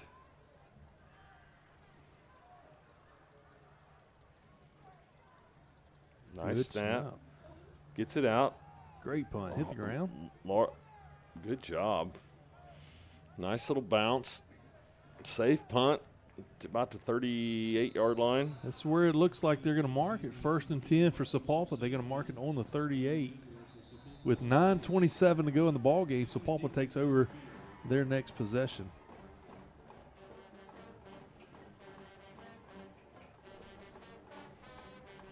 Chris, let's look at a couple scores we got out here that got some playoff implications even on the other side. One of those is Piedmont and Putnam City. Piedmont is losing to Putnam City 20-13. They're in the 4th quarter. Stillwater's up over Southmore 21-7. You look down at Muskogee, they are reporting 44-13 over Putnam City North in the at halftime. What was the Piedmont score again? Piedmont is down 20-13 to Putnam City. Okay. They both have a same record coming in. Piedmont Okay. 7-2, Putnam City 7-2. Yeah. We will most likely see one of them in some of the playoff action before the playoffs are up. Choctaw won big. That was the last night's score. So nothing really surprising out there. Piedmont's somebody that we're just watching as a possible opponent whenever we get into the playoffs. First and 10 for Sapulpa. Ball marked at the 38-yard line. 9:27 to go in the game. Got our extra down lineman ready to go. We'll throw it out here to the edge. Gage gun. They're kind of picking on Gage now. You see, they don't take long. It's a quick snap and release. They don't take a lot of time because of the pressure. 8-yard gain. So that was a little quick kind of slant, little pass out there to the flat. Gage does make the tackle, but it gives up 8 yards. 9 minutes to go in the ball game. So Sapulpa's kind of found a little bit of a secret success. Yep. Throwing those quick passes. Alex Dudley's coming over. We're going to send some pressure off the end. Gage gun. The quarterback's going to keep it, and he just smashes him from behind. Gage gun comes all the way across the field. Still probably going to get a first down. They're right at the sticks. Let's see where the mark's going to be. Yep, they're going to give them a first down. The ball's going to be marked at the 48-yard line. Clock's running with 8:40 to go in the game. Gage has got some good speed. He chased him down from the backside and was able to bring him down. 4 receivers for this formation for Sapulpa. So from the 48-yard line, Sapulpa's going to drop back to pass. We got pressure, and there's, oh, gosh, Grady Harris misses another sack. They're just going to throw it up for grabs. It could be an interception here. Oh, that's Incomplete pass. That would have been a huge reception for Sapulpa. He goes up, makes a great attempt. What's going on here? I think he's hurt. He may have gotten the breath knocked out because he kind of landed on his back. Maybe a little cramping going on. Wow. He's kind of in double coverage, but yet he had a chance to come down with it, just could not. Second down and 10 for the Sapulpa Chieftains, 8:15 to go in the game. That was on kind of not a broken play, but a forced out of the pocket play. We had Grady coming from one side, Brock coming from the other. Couldn't make the connection in the backfield. He gets the pass away, just couldn't connect with his receiver. So back to the 48-yard line, 2nd and 10. Gonna hand it off up the middle, get about 5. They're going to take it out to the 47-yard line. 3rd down and 5 for the Chieftains. 22 that time. Kate Smith on the tackle. That's your Sandites number 53, Devin McCullough. Mr. Bob gave Devin McCullough credit for the tackle over there. Good. Devin's played a great game tonight. Has played. He's been steady, consistent all season, and coming into this game, he is not disappointing. I'd like to see us connect with some of that pressure. We're getting real close. 3rd and 5. Here we got pressure coming up the middle now. Smittick brings it up the middle. Oh, man. That's got to be a hold on Brock Odell. Brock's looking for a hold. Like, come on, man. I just got tackled. Number 9, the quarterback. Coach Klink thinks it was a hold as well. But dude, I'm getting tackled. The quarterback rolls out, did not look comfortable at all, and came up really short on that pass play. 4th and 5 for the Chieftains, 7:29 to go in the game. They're going to keep the offensive set out there. 4 receivers. To go for it here. 7:29.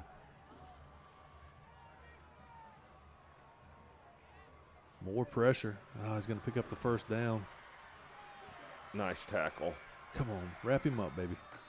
Junior Ballard comes up with a tackle. They're going to cross over to the 38-yard line. Sorry about that, 34-yard line.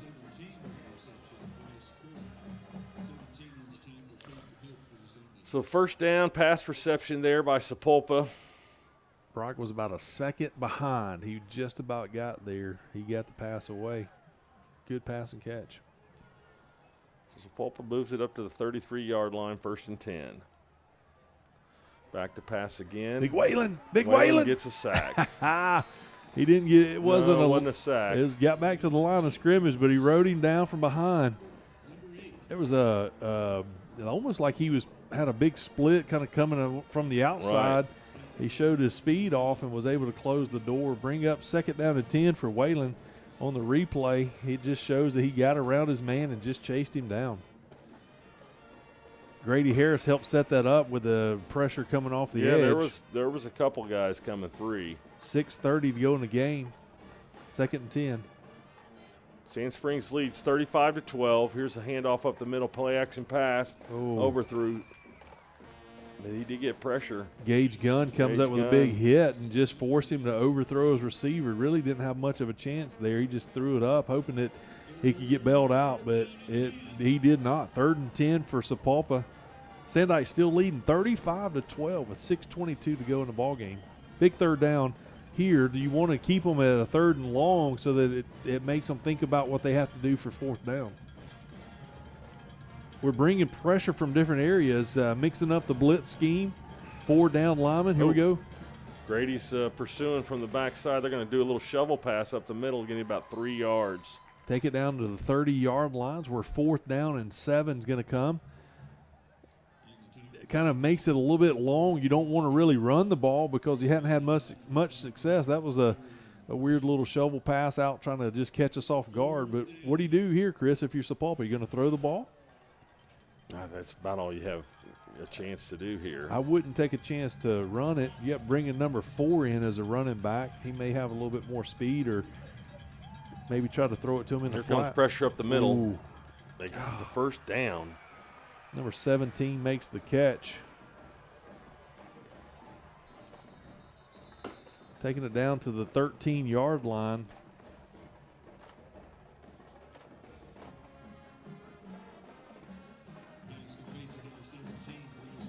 He just, where Smithick came in on the blitz from the linebacker position, the quarterback just threw where he left from, created a hole there. We brought both linebackers there, and the receiver just settles down in the middle of the defense. Yep. And much credit to Sapulpa's quarterback. He delivers a strike, and it's 1st down on the 14-yard line. Back again. Here he is. He's passed. Comes down with a touchdown catch. Inside double coverage. Gage Gunn was on the coverage, and looks like Junior Ballard both were there. The Sapulpa receiver just went up and made a great catch. That may be an Alex Dudley was in there instead of Junior. With 5:10 to go, Sapulpa puts another touchdown on the board. They're going to go for 2. Making it an interesting game. Chieftains are not giving up here in this district matchup. They still have 3 timeouts, so they're more than likely they're going to go for another onside kick when it's kickoff time. Yep. So they are going to go for 2 here. 5 minutes, 10 seconds, 35-18. Going to try to put some more points on the board. Here we go. Pressure in the middle. Just missed his target. Number 81 for Sapulpa couldn't come down with a catch. So with 5:10 to go in the ball game, they closed the gap a little bit. Sand Springs up 35-18 with the kickoff coming. So Sapulpa scored 3 times. They just can't put extra points on the board right now. So they've got 18 points, and Sand Springs is going to take over at the 5:10 mark. You believe you might have a chance to – it's going to be an outside opportunity to run the clock out, but Sand Springs is in control. But much credit again to Sapulpa Chieftains for not giving up and fighting back, clawing back into this game. And you think about this, Chris, that these touchdowns, they had their backs against the wall. They came out with a big play, whether that be the first touchdown down to the 5-yard line or a big 15, 18-yard reception to get a 1st down on this drive that just kept the drive alive. Correct. So Sapulpa did just enough to keep it. And so our defense are playing really well, but whenever you sneak a reception in after giving up a big pressure up the middle, it's just hard to defend that all the time, and Sapulpa did a good job scoring that touchdown off of last time they just kind of had a short, high pooch kick over at about the 30-yard line, and we let it bounce, which I am not a fan of letting the ball hit the turf. It can go some crazy different directions. Let's see what happens here. Now we're going to onside it. Got to go get it. Did not go 10. Backed out of bounds. Going to throw the flag. So that's going to give the Sand Springs offense a little bit of life. Going to move it out to most likely the chain game's going way down there. We're going to take it where it goes out of bounds? I guess. I was thinking it was going to go to the 35, but they're going to take it where it goes out of bounds since it didn't go 10 yards. 41-yard line? Chris, this is interesting to me because it looked like it went out at the 46. That's what I thought, too. We're going to take it at the 41, maybe the 5-yard penalty after it goes out of the 46, takes it down to the 41. That's interesting. So 1st and 10 for Sand Springs. 5:10 on the clock. 4th quarter. Handoff to Birmingham. Birmingham fights, gets 7 or 8 yards. Biggest run he's had in a while. Chris, just look at our offensive side, or again, our friend Scott Emine gives us some great stats. We're currently scoring 40.2 points per game overall for this schedule, or that we've had so far, and 50.5 points per district game. Wow. The most in school history for each of those categories. Wow. Have never scored that many points on average as a Sandite football team. So that's pretty impressive on both sides of the ball. So it's 2nd and 3. 4:28 and the clock is moving. 4th quarter. Sand Springs up 35-18. Handoff again to Birmingham. He gets wrapped up right at the line of scrimmage. I just want to call it. I see Don Forbes just streaking down the sideline. Let's just kill their will to continue the ball game and just throw it deep. You got Alex Dudley coming in the game, taking out Logan Wright and KJ. You got Javari Hill. You got Paxton Salazar up top. Let's see. You can't defend both of these guys at the bottom. No, you got a high safety on the top. It's 3rd and 4. And here comes Easton. He's got plenty of time. He waits a little long there to decide what he's going to do. It's going to bring up a 4th down situation for. Going to lose about 5 yards on the play. It'll be 4th down and 8 for the Sandites. I don't mind the play. He had plenty of time. Our receivers just couldn't get open. Yeah. What do you choose to do here? I mean, your defense is playing well. Run the clock. Run the clock. Take the 5-yard penalty and punt it? I don't know. I mean, for me, I think they're aggressive right now. I think I would try to. That's what Coach Klink's going to do. He's standing right by the referee. But it's almost like you want to try to get them to come off jump off sides. They're really aggressive on the defensive line. And so you're going to see Coach Klink, though, at 2 seconds, he's going to call a timeout. 2 minutes, 54 seconds to go, and he wasn't happy about it. I think that he wanted a little bit more. Well, he doesn't like how we're sputtering here in regards to, you want to play a complete game. He even told the Tulsa World this week, we haven't played a complete game. I'd like to see that tonight, and I bet he won't mark this one down as a complete game. I agree. That's exactly right. So with 2:54 to go in the game, it's going to be a 4th down and 8 for the Sandites, and all things point to we're going to just punt the ball. This may be where you see Easton try to draw him off and do his little pooch punt. Probably. He's got the ability to kick. That's right. We've watched him in pregame boot it. Yep. I mean, he's one of the best punters we have. We just don't let him do it very much or at all yet. It looks like, let's see, punt team. Yep, the punt team's going to come out. I see number 81 down there. This would be a good time to try to get it in the coffin corner, pin them deep. Yep. Think Klink has any riverboat gambler in him? I don't know. You look at that personnel out there. I mean, Cooper's been a quarterback before, but you got 8 yards to go. They're going to try to bring some pressure here. Good snap. Good Great punt. kick. Let it hit. Let it hit. Keep rolling. That's lovely. Going to take it down to the 6-yard line with 2:42 to go in the ball game. So Papa's going to take over 1st and 10 from the 6-yard line. You can't get much better than that. Obviously, you want to get as close as you can and pin them deep, but this gives them a little bit of life because the defensive line can smell the goal line. Yep. Just this is a chance, some defensive points. Really a great game by the defense outside of just a few few big plays that Sapulpa's had. Be nice to see us bring some pressure this far down into their territory.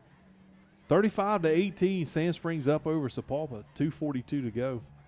It's been a great American Heritage Bank Highway 97 rivalry game thus far. We're handed off up the middle. He's going to bounce around here. Aiden Ryan gave it a little extra push. Well, I mean, he has a guy with the running back was behind him on the ground, and so was that no gain? No, 2-yard loss. They're going to mark it back at the 5-yard line. It's interesting that you're down 35-18. You're just trying to get a little life down there. They're running the ball. Now they've got to spread out. Throw it a little bit. Yeah. But you're back in your own territory here. So man, if now they're going to throw it up top. Trey Keep Pope running. Oh, the defender was the number 81 for the Sapulpa receiver. Trey just couldn't quite catch up to it. He just trying to beg the ball to get out of the 5-yard line, and number 81 couldn't come up with a catch. That's those kind of scary plays right there. He threw that from the goal line, so just another second or so, you got pressure that's coming. Yep. It could spell disaster for Sapulpa. But we're down to 2 minutes and 1 second to go. On the 5-yard line. He's going to throw it deep in his end zone. He's going out to the same. Oh, man. We knock it away. Trey Pope again playing defense. Pass breakup. Number 23 for Sapulpa couldn't come down with it. So it's 4th down and 11 yards to go. Man, this is I bet Coach Klink sent some pressure here. You're on the 5-yard line. The kicker's going to be in the end zone. Why would you not put a little pressure, get Dudley a little bit of opportunity to return the punt?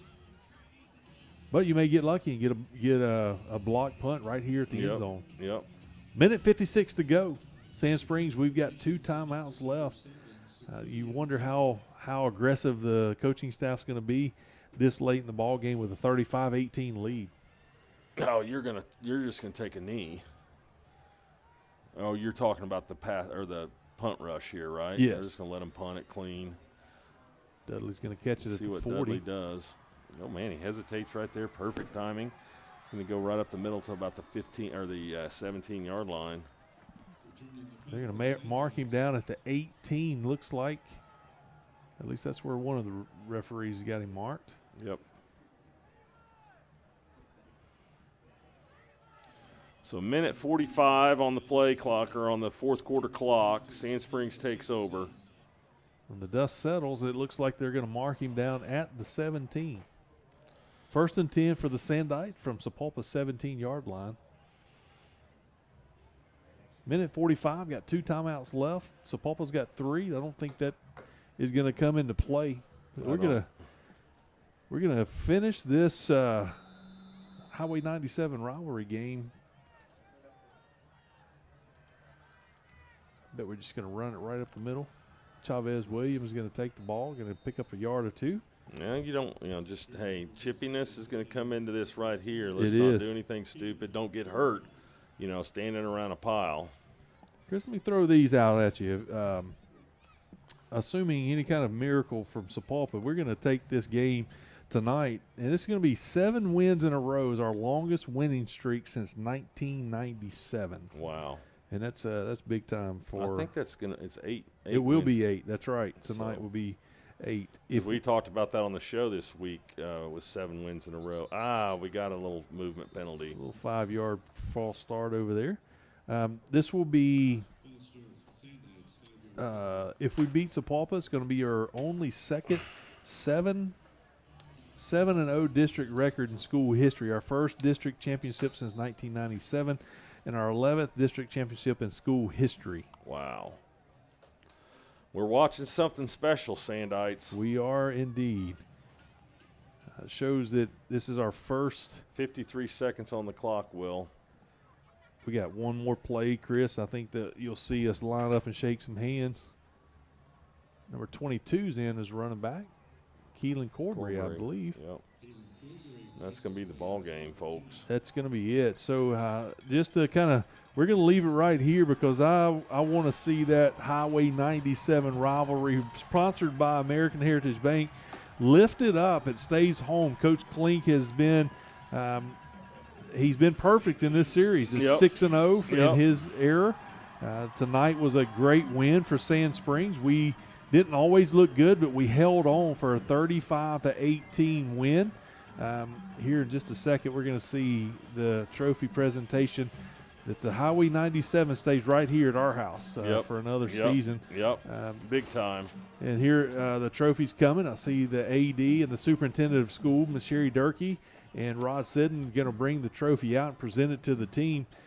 Just to give you guys a heads up, we will be off next week. This will be the first round of the playoffs.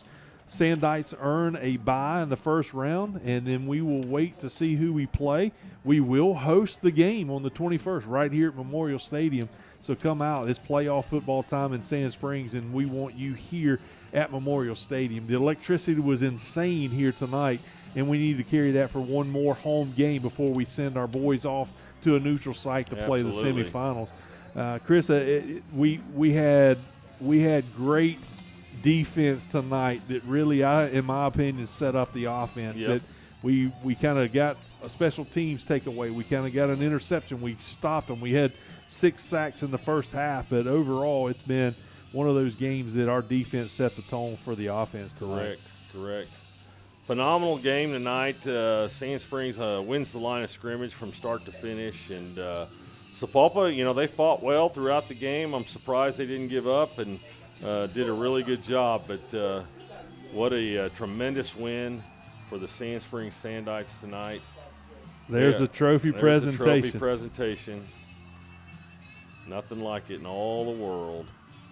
Over 100-year tradition in Sand Springs comes away with our big time win tonight. It's 6th one in a row for us. It's been a lot of fun to see that being lifted up one more time for Sand Springs. These seniors come in here tonight, playing their last Highway 97 rivalry game, and come out on top. What a special moment. They haven't lost in their career to Sapulpa, and so what a special moment tonight to see us be able to present that trophy to them right here at Memorial Stadium.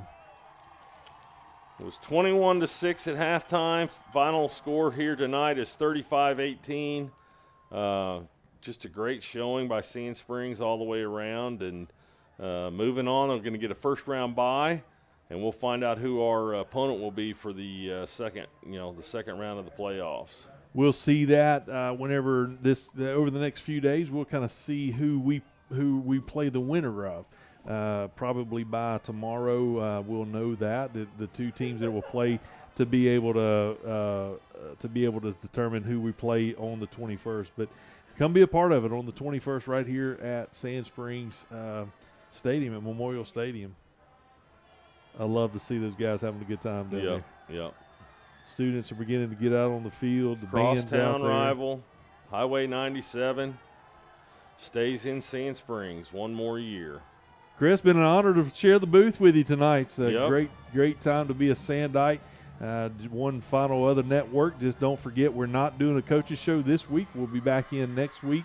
We're going to get ready for 2 weeks away from tonight. We'll be right back here at Memorial Stadium. We're going to leave you right here while you enjoy the festivities on the field tonight for this American Heritage Bank Highway 97 rivalry game. We'll see you guys in 2 weeks. It's a great night to be a Sandite. Amen.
Hey, Sandite fans, this is the crew of the Bobby Klink Coaches Show that meets every Tuesday night at Amped Up Energy. Along with Coach Klink, the legend, Chris Kaiser, my name is Will Holder. We want to invite you down to Amped Up Energy, downtown Sand Springs, every Tuesday night at 6 o'clock. If you can't make it in person, we'd love for you to join us on our YouTube channel to talk all things Sandite football through the whole season into the playoffs. It's going to be